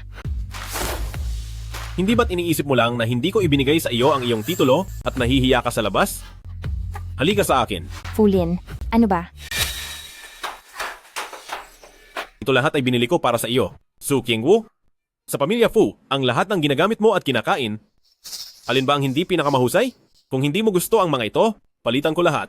Kung mayroon ka pang hindi gusto, pwede mong sabihin sa akin. Hindi ako nasiyahan sa'yo. Pwede bang palitan ka? Sa mata mo, Fulin, para lang akong isang masunuring manika na gumaganap sa papel na gusto mo. Kapag may nakita kang problema, hindi mo iniisip na ikaw ang may mali, kundi sa halip ay palagi mong iniisip na ako ang problema, ako ang may kasalanan. Kaya sabihin mo sa akin, hindi ko ba sinabi, lahat ay napag-uusapan? Huli na. Su Qingwo, bakit hindi mo na lang ituloy ang pagganap sa papel na mahusay ka? Hindi mo pa rin ba naiintindihan? Kapag umalis ka sa pamilya Fu, gaano ka man kahusay na tao, sa mata ng ibang lalaki, wala kang halaga. Wala akong halaga sa mata ng ibang lalaki? Iyan ay ikaw lang at ang tatay mo, hindi ba? Dati binitiwan ko ang lahat, sa pamilya Fu, nagtiis at nagpakapagod ako ng walang reklamo, umasa lang ako sa pag-ibig na para sa inyo ay walang halaga para manatili hanggang ngayon. Ngayon, ubos na ang lahat. Su Qingwo, akala mo ba sa edad mong yan? At sa ganyang katigasan ng ulo mo, sa natitirang buhay mo, sa palagay mo may lalaking magkakagusto pa sa'yo? Sinasabi ko sa'yo, wala. Kayang ibigay sa'yo ng pamilyang Fu ang lahat ng gusto mo.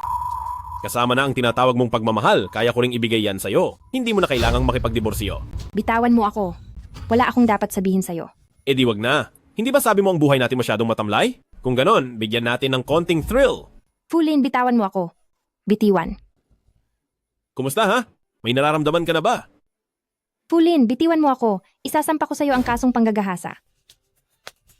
Alin, nag-aaway ba kayo?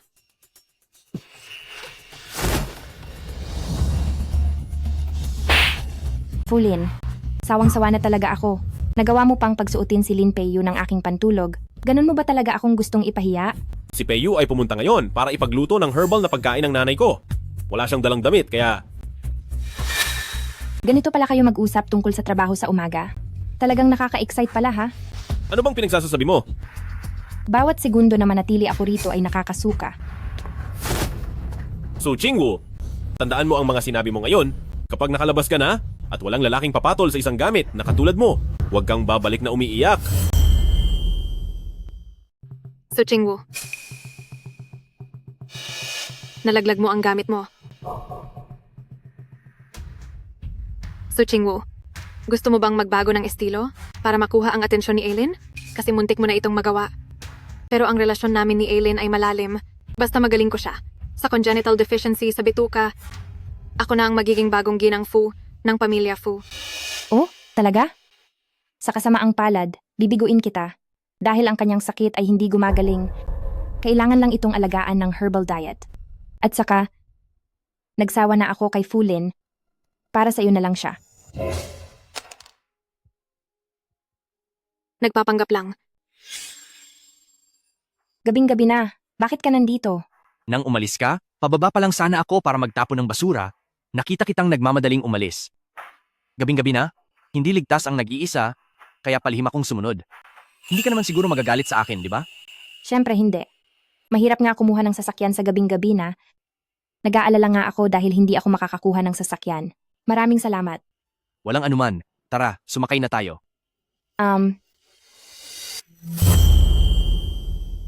Si Bai Shijing pala. Para kuhain si Su Qingwo, sinundan pa siya rito. Ang baba ng antas. Si Su Qingwo ay isang pabago-bago ang isip na babae. Kakahiwalay pa lang, nakakita na agad ng ibang lalaki. Hindi kanya mahal, gusto lang niya ang pera mo. Ang pakikipag-ugnayan ko sa iyo, hindi para sa pera mo. Nakalimutan mo na ba noong kinasal tayo, 2,000 pa lang ang sweldo mo at isa kang trainee na nagbabayad para makapagtrabaho. Hindi mo siya kilala. Hindi siya babaeng uhaw sa pera. Noong wala akong kahit ano. Siya ang kasama kong nagsimula sa wala. Noong wala kang kahit ano, paano mo malalaman na siya ay isang materialistic? At saka, mayaman ka na ngayon, pero siya ay walang pinipili gustong akitin si General Manager Bai. Paano mo malalaman na masama ang kanyang pag-uugali at siya ay isang materialistic na babae? Peiyu, ikaw ang mahal ko? Ikaw na hindi nakikipag-away at matayog.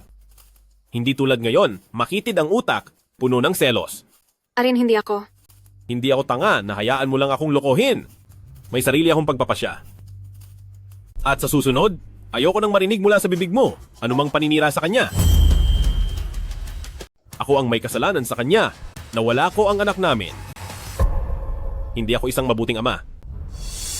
Fulin, ngayon naaawa ka kay Su Qingwo? Naaawa ka sa anak mo sa kanya? Eh sino ang maaawa sa anak natin? Huwag mong kalimutan. Dati, ikaw ang nagmamakaawa sa akin na manganak ng anak mo. Ngayon, para kanino mo ipinapakita ang ganyang pag-arte? Napakasama mo talaga. Kung hindi lang para sa pamilyang ito, matagal ko nang pinalaglag ang batang ito.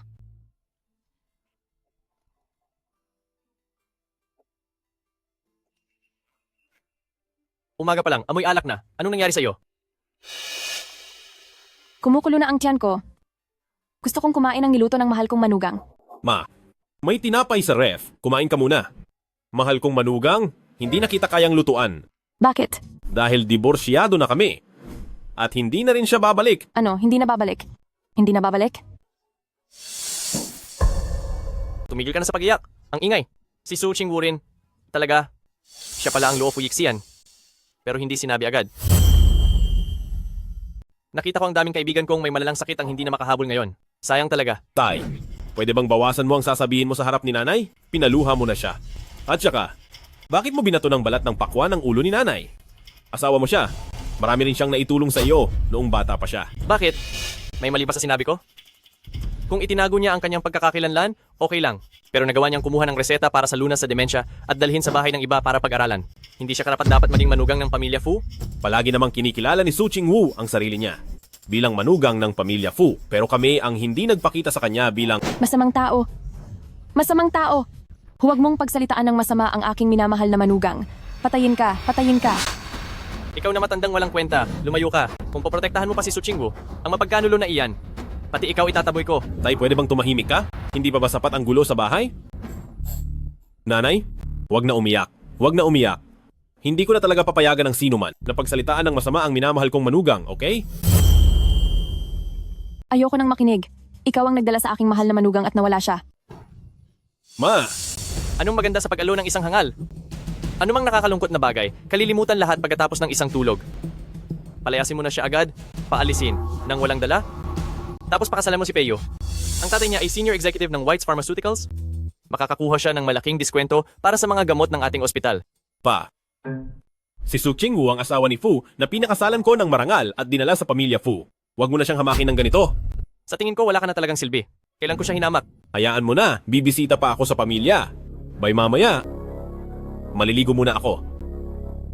Tito, para sa isang trader na tulad ni Su Chingwu, hindi sulit masira ang katawan. Kumalma po kayo. Peyo, sana pala hindi ka na umalis ng bansa noon at pinakasalan mo si Alin. Gaano sana kaganda?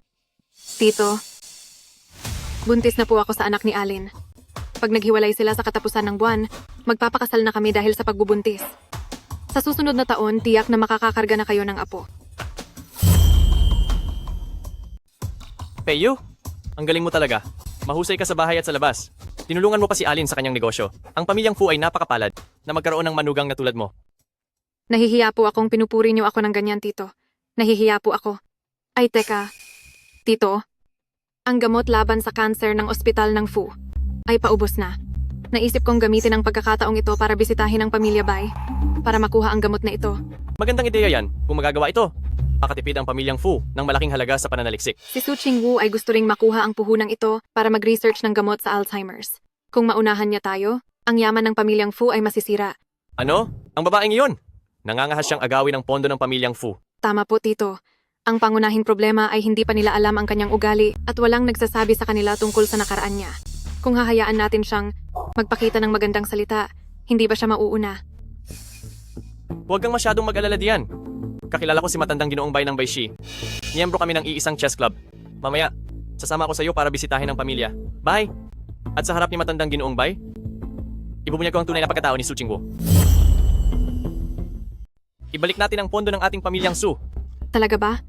Kung gayon, mas magaling po talaga kayo, Tio. Sa bagay na ito, lubos po kaming umaasa sa inyo. Ngunit, hindi ito maaaring sabihin kay Aileen. Masyado siyang nagmamalasakit ngayon kay Su Chingwu. Baka lang hadlangan niya tayo. Huwag kang mag-alala, hindi ko ito sasabihin sa kanya. Mabuti kung gayon. Sana tayo ngayong araw ay lubos na makakapahiya kay Su Chingwu. Tiyak na mangyayari iyan. Su Chingwu, kahit pa ikaw ang banal na manggagamot ng Luofu, ano ngayon? Alisin mo ang pagkakakilanlan na iyan, isa ka lang ding babae, isang manugang lang ng pamilyang Fu. Sapat na ang paninira sa iyo ng matandang Ginoong Fu para tuluyan kang masira.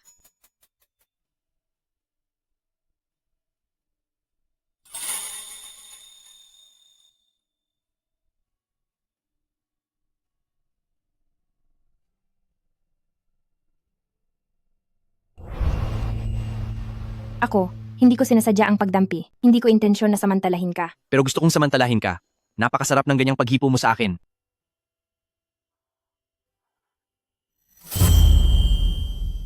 Kahapon ng gabi. Salamat sa pagtabi mo sa akin para lunurin ang kalungkutan sa alak. Okay lang. Kung nakatulog ka ng maayos, mag-ayos ka na at pumunta sa Bay Mansion. Sige. Mag-aayos lang ako. Mag-ayos ka na rin, magkita tayo dito mamaya.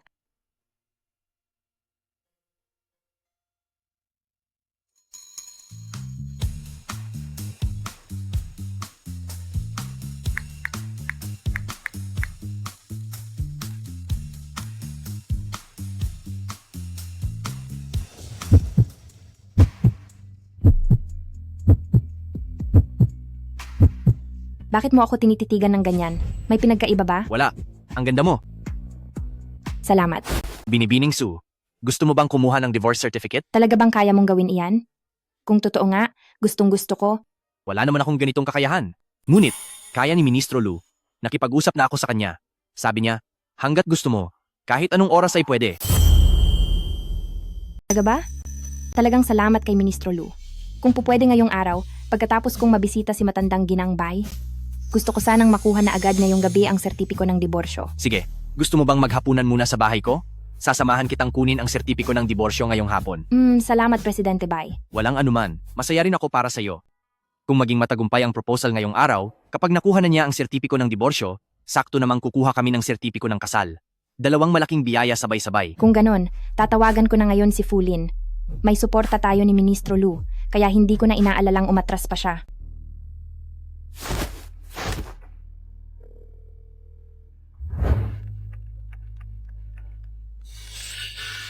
Si Chingwu ba ito? Sigurado akong pinatawad na niya ako.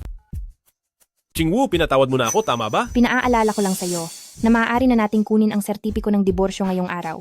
Ngayong hapon, 3:00, magkita tayo sa harap ng tanggapan ng mga mamamayan. Kung hindi ka magpunta, hindi ka patatawarin ni Ministro Lu. Si Ministro Lu? Sinusulit mo pa talaga ang utang na loob ni Ministro Lu sa'yo para puwersahin tayong mas mapabilis ang diborsyo? Oo, bakit? May problema. Su Chingwu, hanggang kailan ka pa mag-iingay? Napakarami ko nang isinuko. Huwag mo namang abusuhin ang kabaitan ko. Fulin, hindi mo pa rin ba naiintindihan? Tapos na tayo. Matatanda na tayo. Hindi ba magandang bigyan natin ang isa't isa ng dignidad?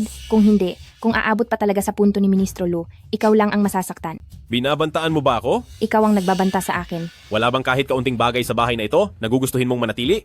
Su Chingwu? Wala. Ang pamilya Fu ay palaging kulungan lamang na pumipigil sa akin. Masaya ako. Nakatakas na ako. Sige, dahil ganoon ang sinabi mo, 3:00 ng hapon, magkita tayo sa Civil Affairs Bureau? Sige, magkita tayo. Su Chingwu, hindi ko hahayaang umalis ka sa akin ng mabilis. Isusuko mo ba ako? Hindi ako naniniwala na isusuko mo ang nanay ko. Alin, anong ibig mong sabihin? Hindi mo kailangang malaman.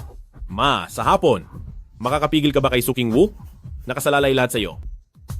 Si Fulin ay pumayag ng napakabilis. Talagang lumampas ito sa aking inaasahan.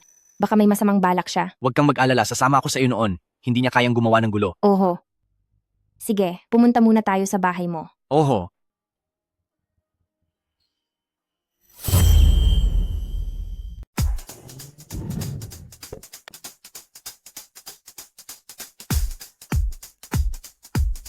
Fulin, talagang kinukulit mo ako. Bakit ka nandito? Su Chingwu, ano ang relasyon mo kay Bai Shijing? Bakit kanya sinundo kagabi? Nakipagtalik ka ba sa kanya? Kung gusto mong magwala, sa bahay ka magwala. At saka, kung maglalakas loob ka pang bastusin ako, maniniwala ka ba kung ngayon, bigla kitang bibigyan ng sakit sa tiyan para halos mamatay ka sa sakit? Su Chingwu, alam ko na, hindi ka basta-basta makikipagrelasyon sa iba.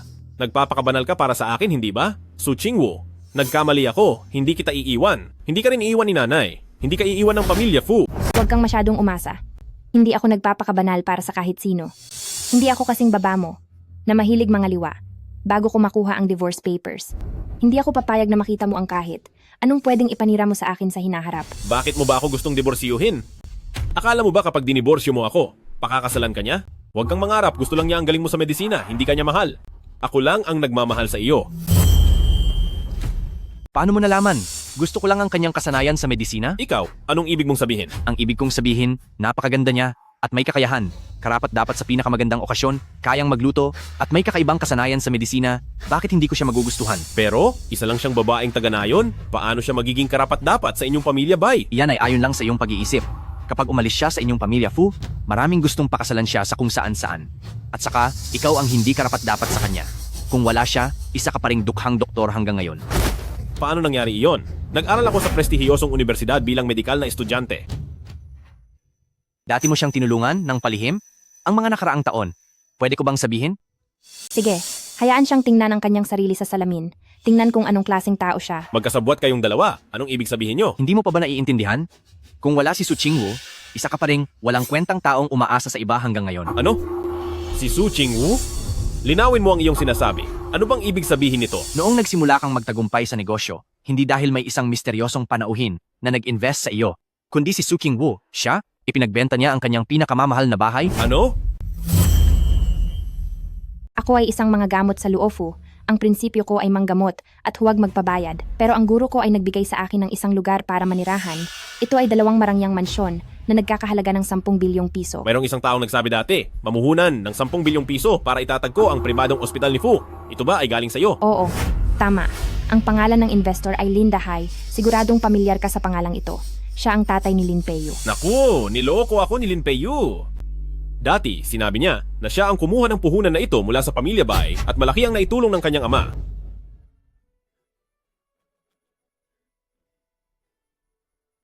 Peiyu, maraming salamat sa iyo. Mula ngayon, mayroon na rin akong sariling ospital. Hindi ko na kailangang tignan ng iba bilang isang kawawang trainee. Dahil iyan sa labis na paghanga ng aking ama sa iyong talento, kaya kanya tinulungan. Siyempre, kailangan mo akong alagaan ng mabuti para suklian ang kabaitan ng aking ama sa pagsuporta sa iyo. Natural lang iyan. Basta gusto mo, ako ang direktor, ikaw ang asawa ng direktor. Iyan ay sapat na. Hindi pwede, tatawagan ko siya para tanungin. Huwag kang magkunwari sa harap ko. Kahit na alam mo talaga ang totoo, o nagkukunwari ka lang, wala akong pakialam. Kung may natitira ka pang konsensya, ngayong 3:00 ng hapon, pumunta ka sa Civil Affairs Bureau at makipagdiborsyo ka sa akin.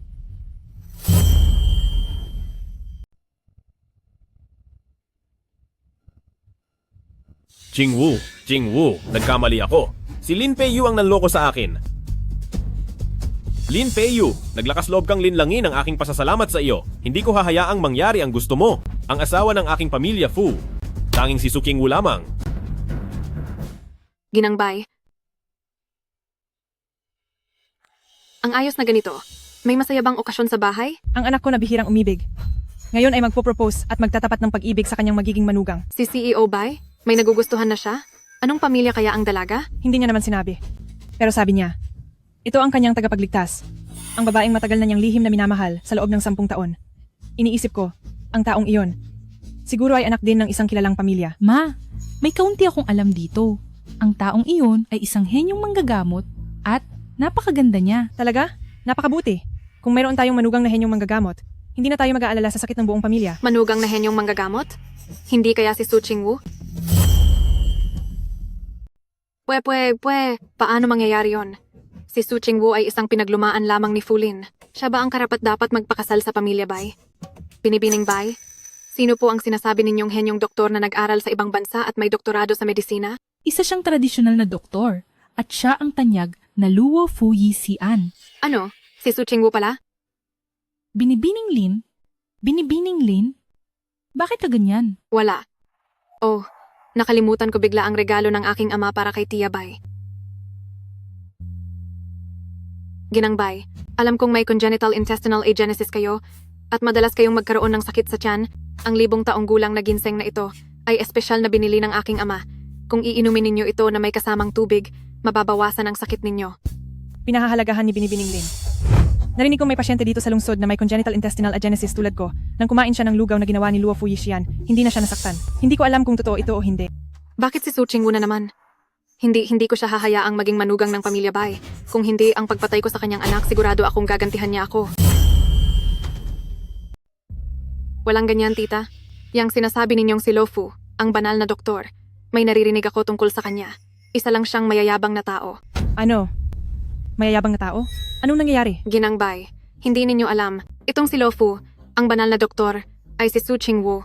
Siya ang dating asawa ng vice-presidente ng ospital ng Fu. Siya yung sinasabi nyo na pasyenteng may congenital na kakulangan sa bituka ay si Fu Lin. Ano ang sinasabi mo? Ang taong gusto ng aking anak ay pala ex-wife ng iba? Ginangbay, Binibining Bai, hindi ninyo alam kung bakit na-divorce si Su Qingwu ay dahil sa inabuso niya ang kanyang biyenan. Hindi nirerespeto ang kanyang biyenan na lalaki at ang pinakamahalaga, hindi siya makapagkaanak. Paano nangyari ang ganoong bagay sa mundo? Paano may ganoong kasamang babae? Ang ganoong klaseng tao, karapat dapat ba siyang maging divine doctor? Para lang akitin ng ibang lalaki, ang mga pinagsasasabi niyang yan ay walang saysay. Kung tunay siyang divine doctor, paano siya magpapakasal kay Fulin na yan? Huwag na nating pag-usapan kung siya ba talaga ang divine doctor. Kahit na totoo siyang divine doctor, kung hindi siya gumagalang sa kanyang biyenan na babae, hindi gumagalang sa kanyang biyenan na lalaki, itong dalawang dahilan pa lang, hindi siya makakapasok sa aming bahay ng pamilya Bai. Ano ang hindi paggalang at kawalang hiyaan? Sige, Eng-Eng. Fu ay nagkaroon ng demensya sa katandaan. Ito ay dahil ayaw siyang pagsilbihan ni Su Qingwu si Lola Fu. Kaya sa galit, itinulak niya si Lola Fu mula sa hagdan at nabasag ang kanyang utak. Sinabi ng pamilya Fu na ito ay demensya. Iyon ay para takpan ng kahihiyan ng pamilya. Grabe, kawalang hiyaan. Ngayong narito ako, ang ganitong masamang babae. Huwag na huwag mong isipin na makakapasok sa bahay ng pamilya Bai.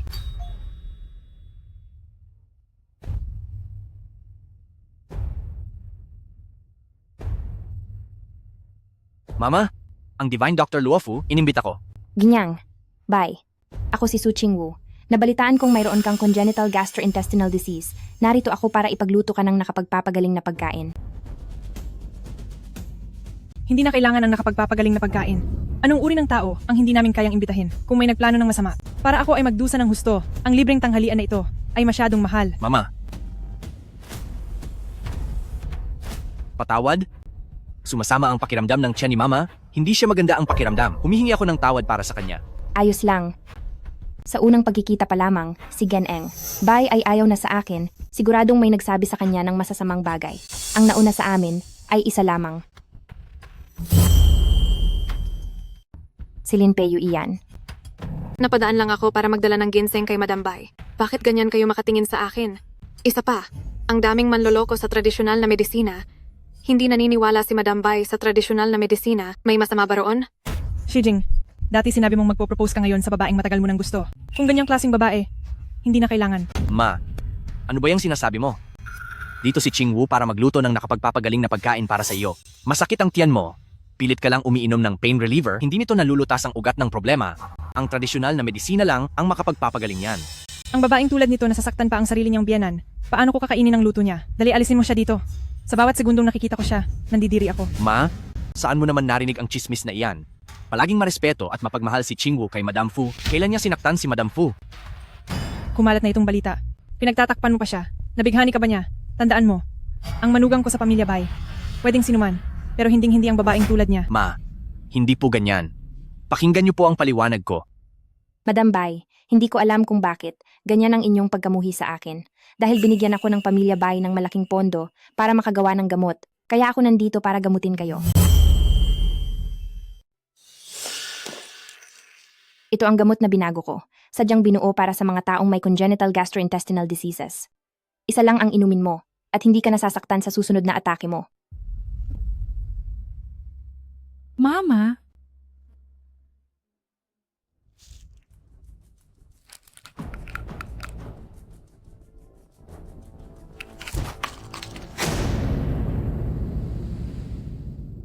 Dahil hindi naman ako kailangan ni Ginang Bai, aalis na ako ngayon.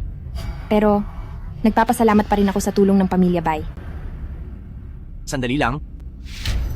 Shijing, kahit anong sabihin mo ngayon, hindi ko siya tatanggapin. Ma, ang sinasabi ng isang tao ay isang panig lamang.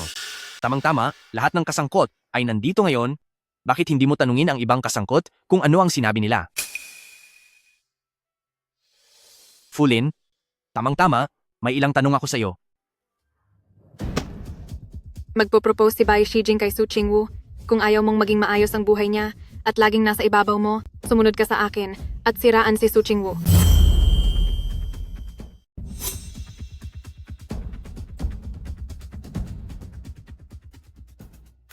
Binibining Bai. Ginoong Bai. Ano ang gusto ninyong itanong? Fulin, ang iyong negosyo ngayon, hindi ba si Su Qingwu ang nagpondo noon? Hindi. Ayaw mong magsabi ng totoo, ano? Sige, kung gayon, pababangkrutin ko ang Fu's Hospital. Iniisip mo ba na ang nangyari noon, wala akong ebidensya? Huwag mo akong piliting ipukpok sa mukha mo ang ebidensya. Opo. Dahil inamin mo na si Su Qingwu ang nagpondo sa iyo, ibig sabihin, hindi masamang tao si Su Qingwu. Sadyang nagbulag-bulagan lang siya, nakita ka. isang manggagansyo na nagtaksil sa kasal, nakipagsabuatan sa kabit, at nagpalaglag ng bata. Kabit? Sino ang kabit? Binibining Bay. Hindi po ganoon. Lin Peiyu, simula ngayon, formal nang itinitiwalag ang iyong ama sa Bai Corporation. Ikaw at ang iyong ama, hindi na makakapaghanap buhay sa industriyang ito. Ginoong Bay. Bakit? Bakit po? Dahil lang, ang investment na ibinigay ni Su Qingwu kay Fulin noon ay niloko mo at sinabing kayo ng tatay mo ang kumuha. At habang hindi pa sila naghihiwalay, kayo ay nagkaanak bago ikasal. Inakala ng lahat sa labas na kayong dalawa ang mag-asawa, habang si Su Qingwu ay nag-aalaga ng biyenan sa bahay at kinamumuhian ni Fulin at ng kanyang ama. Ginoong Bay, problema namin ito. Hindi mo na kailangan ipangalandakan dito. Hindi lang dito ko ipangangalandakan. Sa susunod, sino man ang mang-insulto kay Su Qingwu ulit, ipangangalandakan ko ito kung saan-saan para malaman ng lahat kung anong klase kayong mga manloloko, lalaking manloloko at babaeng manloloko. Nakuha nyo na ang lahat ng benepisyo, pero sa huli ay sinisiraan nyo si Su Qingwu na hindi gumagalang sa biyenan, mas masahol pa kayo sa hayop. Kung ganoon, nagkamali ako kay Su Qingwu. Ma, tanungin mo si Fulin, sa loob ng maraming taon, noong may sakit siya, hindi ba siya nakain ng lugaw na gawa ni Su Qingwu kaya siya gumaling? Si Su Qingwu, siya ba si Luo Fu Yixian na nagligtas kay Kalihim Lu? Fulin anak, totoo ba ang sinasabi ng anak ko? Opo. Hay naku, ikaw, Lin Peiyu. Naglakas loob kang lokohin ako. Hindi ba si Su Qingwu ang nagligtas kay Lu Buzhang? Mahirap pa ring sabihin. Gusto rin sana naming iligtas siya noon. Sige. Kung gayon, tatawagan ko ngayon si Lu Bushang kung personal na aaminin ni Lu Buzhang na si Su Qingwu ang nagligtas sa kanya, ipagagawa ko kayong pulubi buong pamilya. Baizong, alam ko na ang mali ko. Ako po ang nagsinungaling. Ma, nakita at narinig mo ba? Sinasamantala nila ang kabaitan ni Su Qingwu. Patawad, Luo Fu Yixian. Nakinig ako sa paninira. Taos-puso akong humihingi ng paumanhin sa aking ginawa kanina. Bay Furen, ayos lang po. Sisihin na lamang ang dalawang iyan na nagkakasundo sa kasamaan, walang kahihiyan. Su Qingwu, ikaw ay isang babaeng pangalawang beses ikinasal. Huwag mong isipin na magkakaroon ng lalaki na magkakagusto sa iyo. Huwag ka nang mangarap na makapasok sa isang mayamang pamilya. Fulin, akala ko dati, isa ka lang lalaking madaling magpalit-palit, ngunit ngayon ko lang nakita na napakasama pala ng iyong ugali. Nandidiri ako na minahal kita noon. Su Qingwu, ginagawa ko to dahil mahal kita. Hindi mo ba nakikita? Umuwi ka na kasama ko. Ayusin ko ng maayos si Lin Peiyu. Alam ko na ang pagkakamali ko. Huwag ka nang magsalita pa. Ngayon agad, pumunta na tayo sa tanggapan ng civil registry. Ngayon din makipag-divorce ka sa akin. Kung ayaw mong pumunta, tatawagan ko mismo si Ministro Lu at papipilitin kanyang makipag-divorce sa akin. Hindi!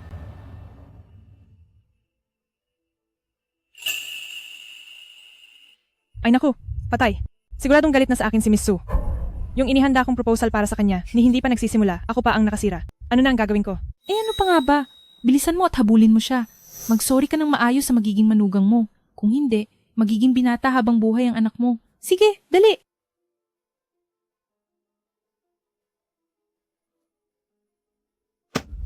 Arin, ikaw na lang ang meron ako ngayon. Huwag mo akong iiwan.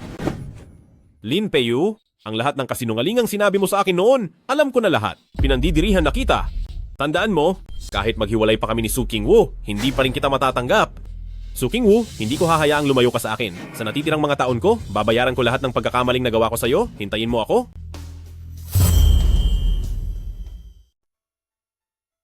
Mahal kong manugang, miss na kita. Ma, bakit po kayo narito? Miss na kita. Ayaw na ba sa akin ng manugang ko?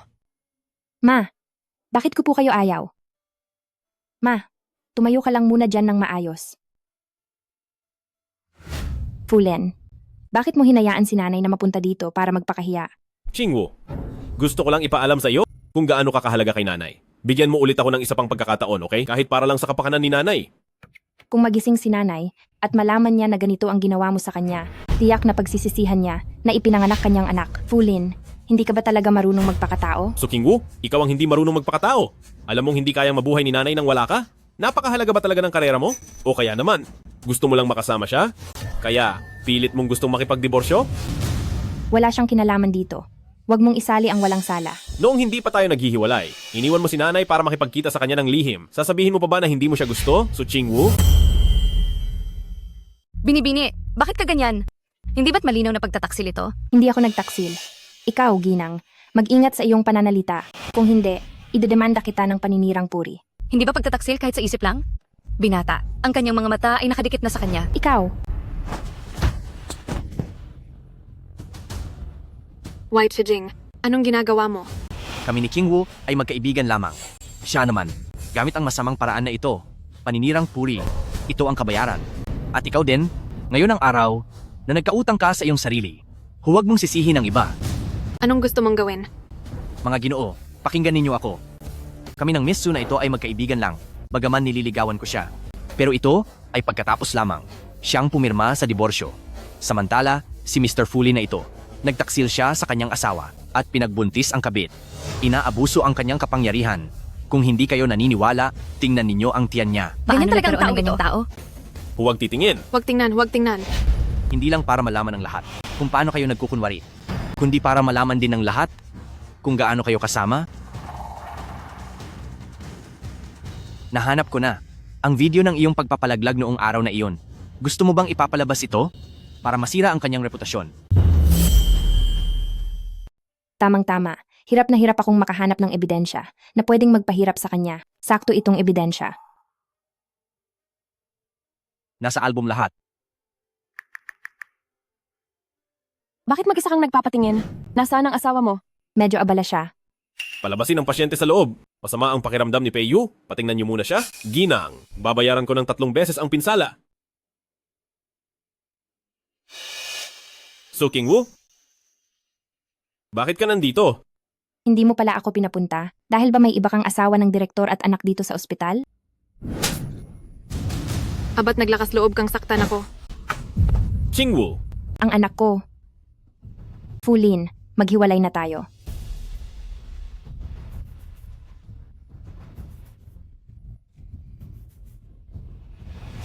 Umalis na talaga? Isang ulilang babae mula sa probinsya. Sumunod sa iyo ng 6 na taon. Madaling nakahanap ng koneksyon. Handa talagang magdiborsyo? Babalik siya sa bilang ng 3.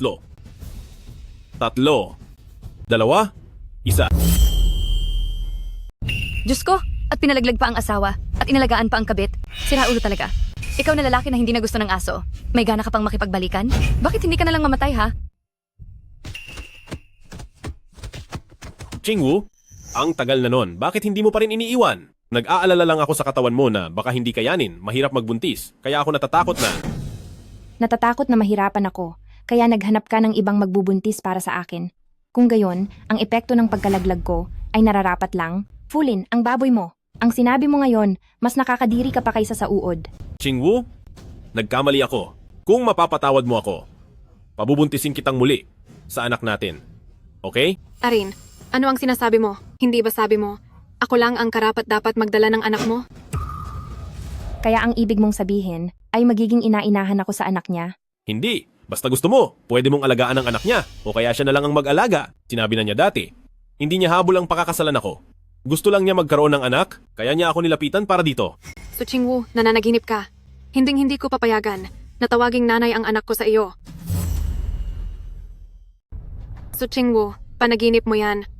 Hinding-hindi ko papayagan na tawagin ka ng anak ko na nanay. Huwag kang mag-alala, wala akong panahong alagaan ng anak mo. Bukod pa rito, hindi ko rin papayagan ng anak ko na makipagkumpetensya para sa mana ng anak sa labas ng iba. Kung gayon, gagawa ako ng testamento at sa huli, lahat ng mana ay sa iyo, Lin Peiyu at ang kanyang anak. Huwag na silang umasa na makakuha, kahit 1 sentimo. Fulin. Ang babaeng iyan talaga ay sumpa. Dahilan kung bakit nasasaktan ngayon si Arin ako at ang bata. Papatayin kita.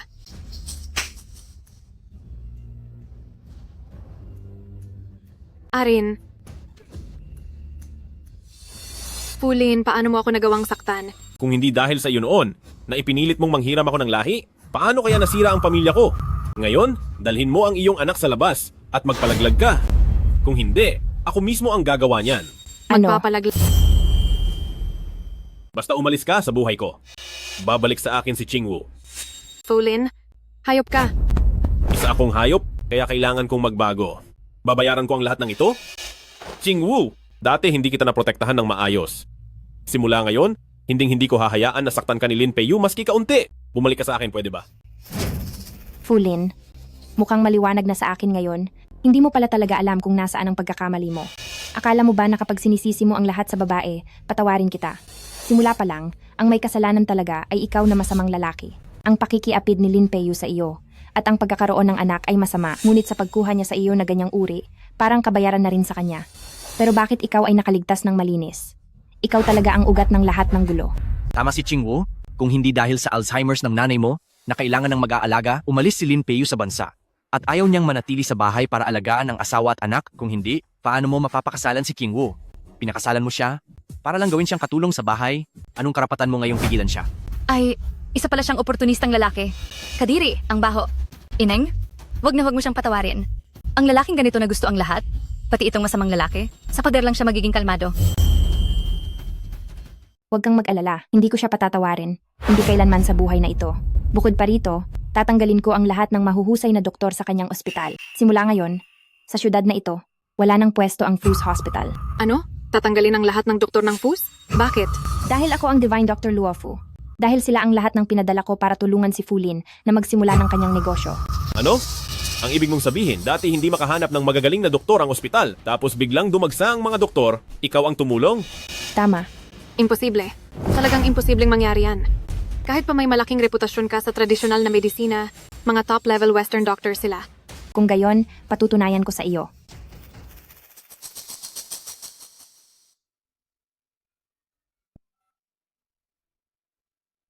Ipagbigay alam sa lahat ng traditional at Western doctors, umalis na sa Fus Hospital, bumalik sa Research Institute.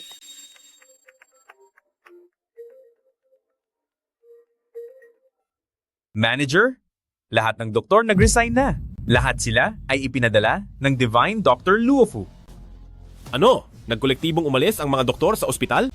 Sila ay ipinadala ng Divine Dr. Luofu? Ating Qingwu? Hindi ko alam noon. Ikaw pala ang tumulong. Akala ko si Lin Peiyu, nakabalik mula sa pag-aaral sa ibang bansa. Iyon ang dahilan kung bakit sila naakit. Kaya ako? Tama na. Huwag ka nang maghanap ng dahilan. Ngayong araw ay narito ako para tapusin na ang lahat sa pagitan natin. Magpadiborsyo na tayo kaagad. Ayoko ng kahit isang segundo pa na makasama ka. Hindi pwede. Ayoko kang hiwalayan kahit mamatay ako. Ayaw mong magdiborsyo? Kung gayon, bangkarote. Kapag naging pulubi ka, papakawalan ko na lang na parang bula ang pagkawala mo. Mas mabuti pa ang nabalo kaysa sa diborsyo, hindi ba? Huwag kang magsalita ng ganyan. Kahit para sa aking biyanan, hindi ko hahayaang maging pulubi siya. Inay, huwag kang matakot. Kapag naimbento ko na ang gamot laban sa demensya, makakabalik ka na sa iyong katinuan. Bago iyon, hindi kita pababayaan. Inay, huwag ka sanang magising. Para na rin sa ikabubuti ng iyong anak. Fulin, ikaw. Nanay, huwag kang gumising. Para na rin ito sa ikabubuti ng iyong anak. Fulin, ikaw. Mangrap ka! Kahit hindi muna matagumpay sa pagde-develop si Qingwu, ayos lang. Kung ayaw niyang iwan ang matandang ginang, sama-sama silang ikakasal at sasama sa aming pamilya bay. Lola, itay, inay, ate, Ginang bay, ginoong bay, binibining bay. Bakit po kayo nandito? Dumating kami para suportahan ka? Sira ulo, halos isa na kaming pamilya. Kung hindi ka namin poprotektahan, sino ang poprotekta sa iyo? Ano? Ay naku, pagdating sa pag-ibig, kayo ang pinakamababagal. Kanina pagpasok mo, hindi mo ba napansin na halos wedding venue na ang aming bahay? Ang setup? Kung hindi lang sana itong mga few family na ito, ay nanggulo. Kanina pa sana nag-propose si Xi Jing sa'yo. Pero plano niya, pagkatapos mong mag-divorce, doon mismo sa civil registry kanya yayayain. Sa ganoong kaimportanteng okasyon, paano naman kami hindi makaka-attend? Hindi ko akalaing matigas pa rin ang ulo ng mga Fu family. Huwag kang mag-alala, mag-divorce ka lang.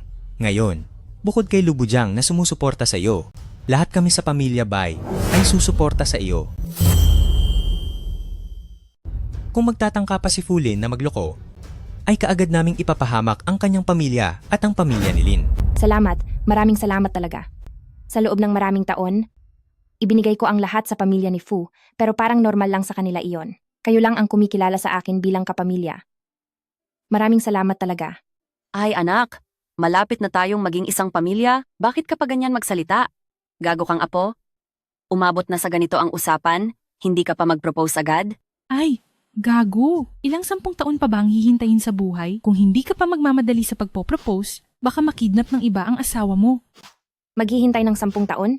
Ito, anong nangyayari dito?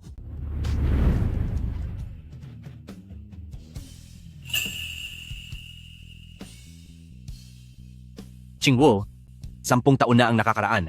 Iniligtas mo ako mula sa kamandag ng ahas. Mula noon, ipinangako ko na ikaw lang ang papakasalan ko sa buhay na ito. Nang maglaon, pinakasalan mo si Fulin, kaya wala akong nagawa kundi maghintay. Ngayon, magdidiborsyo ka na. Maaari mo ba akong bigyan ng isang pagkakataon? Maaari mo ba akong bigyan ng isa pang pagkakataon?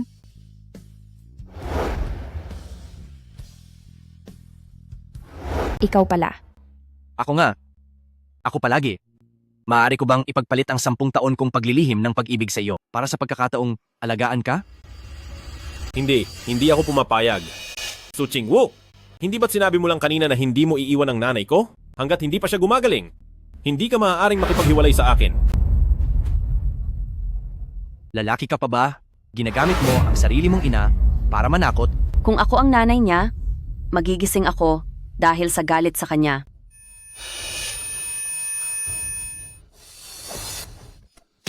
Palamunin. Huwag mong apihin ang manugang ko. Mama, nagising ka na? Chingwo, ako ang naging dahilan ng paghihirap mo. Ang anak kong halimaw ang sumira sa iyo. Mama, wag po kayong magsalita ng ganyan. Na nagising ka, napakabuti. Ito ay dahil sa galit sa walang galang na anak na ito. Kahit na may demensya ako nitong mga nakaraang araw, hindi ko nakalimutan ang iyong mga sakripisyo. Chingwo, patawad, kami, ang pamilya Fu, ang humihingi ng tawad sa iyo. Mama, hindi mo yan kasalanan. Ginang, nakikita kong isa kang makatwirang tao. Si King Wu ay labis na nagdusa sa inyong bahay sa loob ng maraming taon. Maaari mo ba siyang bigyan ng kaunting kaligayahan? Pakisuyo, kumbinsihin mo ang iyong anak na bitiwan siya. Hindi mama, mahal ko si King Wu. Hindi ko siya bibitawan. Kung hindi ka makikipagdiborsyo ngayon, mamamatay ako sa harap mo. Hindi lang kita ipagkakait kay Chingwu, kundi ipapabalita ko rin na pinatay mo ang nanay mo. Mama. Huwag mo akong tawaging mama. Mula nang mawala mo si Chingwu, wala na akong anak na walang hiya na katulad mo. Narinig mo ba? Walang sumasang-ayon na guluhin mo si Chingwu. Kung matalino ka, magdiborsyo ka na agad. Kung hindi, gagamitin ko ang aking paraan.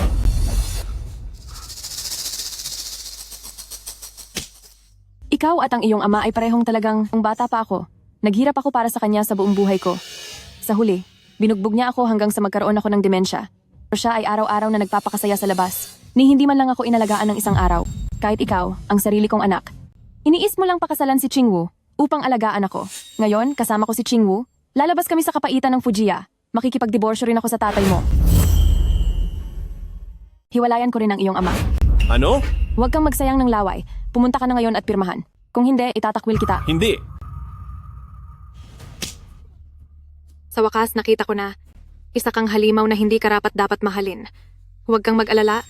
Hindi ko pananatilihin ang batang ito. Hindi ko hahayaang dumaloy sa kanya. Ang iyong makasariling, nakakadiring G. Maghiwalay na tayo. Hindi. Ina? Ayokong makipaghiwalay. Ina. Manahimik ka. Hindi ka karapat-dapat banggitin ang pangalan ng aking mahal na manugang. Sa mga nakaraang taon, kahit nagkaroon ako ng demensya, naaalala ko pa rin ang lahat ng nangyari.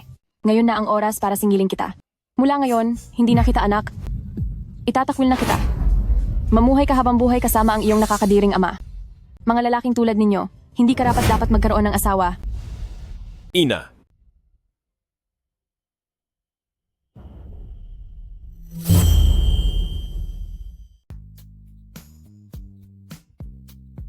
Ahenho, magpakasal na tayo. Pangako ko, habang buhay kitang mamahalin, hindi kita pababayaan kailanman. Bagaman nabigo ako sa isang kasal dati, pero ang 10 taon na pag-aalay, karapat-dapat ng isang pagkakataon. Kahit na matanda na, naniniwala ako na maaari pa rin akong magkaroon ng lakas ng loob na makipagdiborsyo tulad ni Ginang Fu. By Shijing, handa akong bigyan ka ng pagkakataon. Ahenho, huwag kang mag-alala. Hindi kita bibiguin. Ang kasalan dapat na gaganapin sa bahay ay biglang naging pagpapakasal sa Civil Affairs Bureau. Ang tamis naman yan. Halika nga at halikan mo siya. Kiss, kiss, kiss, kiss, kiss.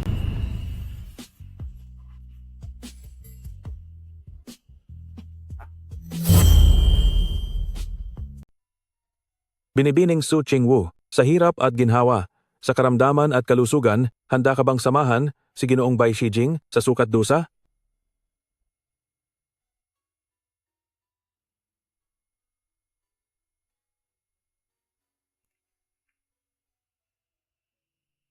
Opo. Kung gayon, Ginoong Bai Shijing, sa hirap at ginhawa, sa karamdaman at kalusugan, handa ka bang samahan si Binibining Su Chingwu sa sukat dusa?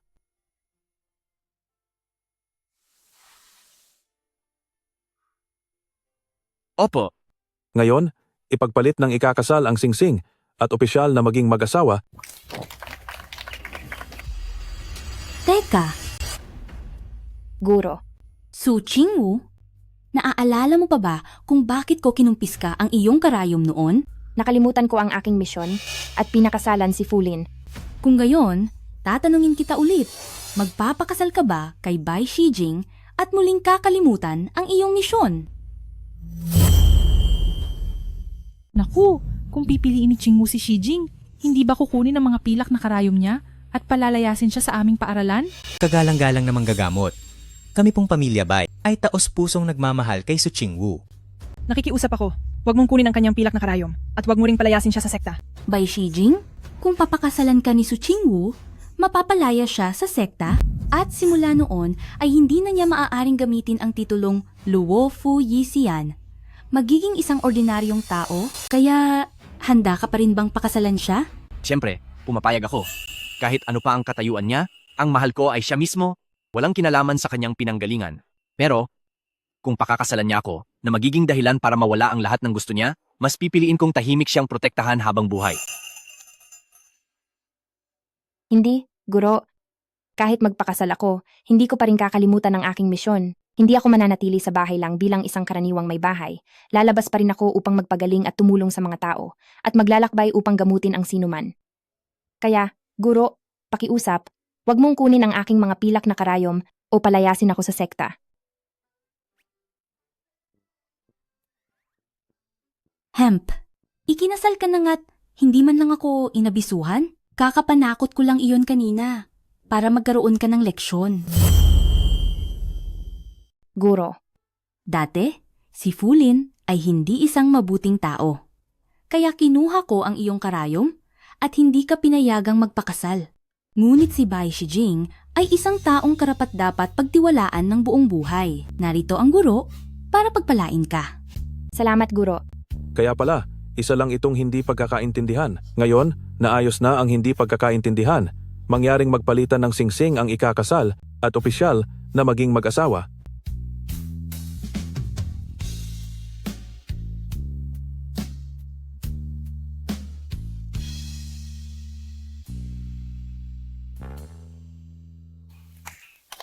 Mabuhay!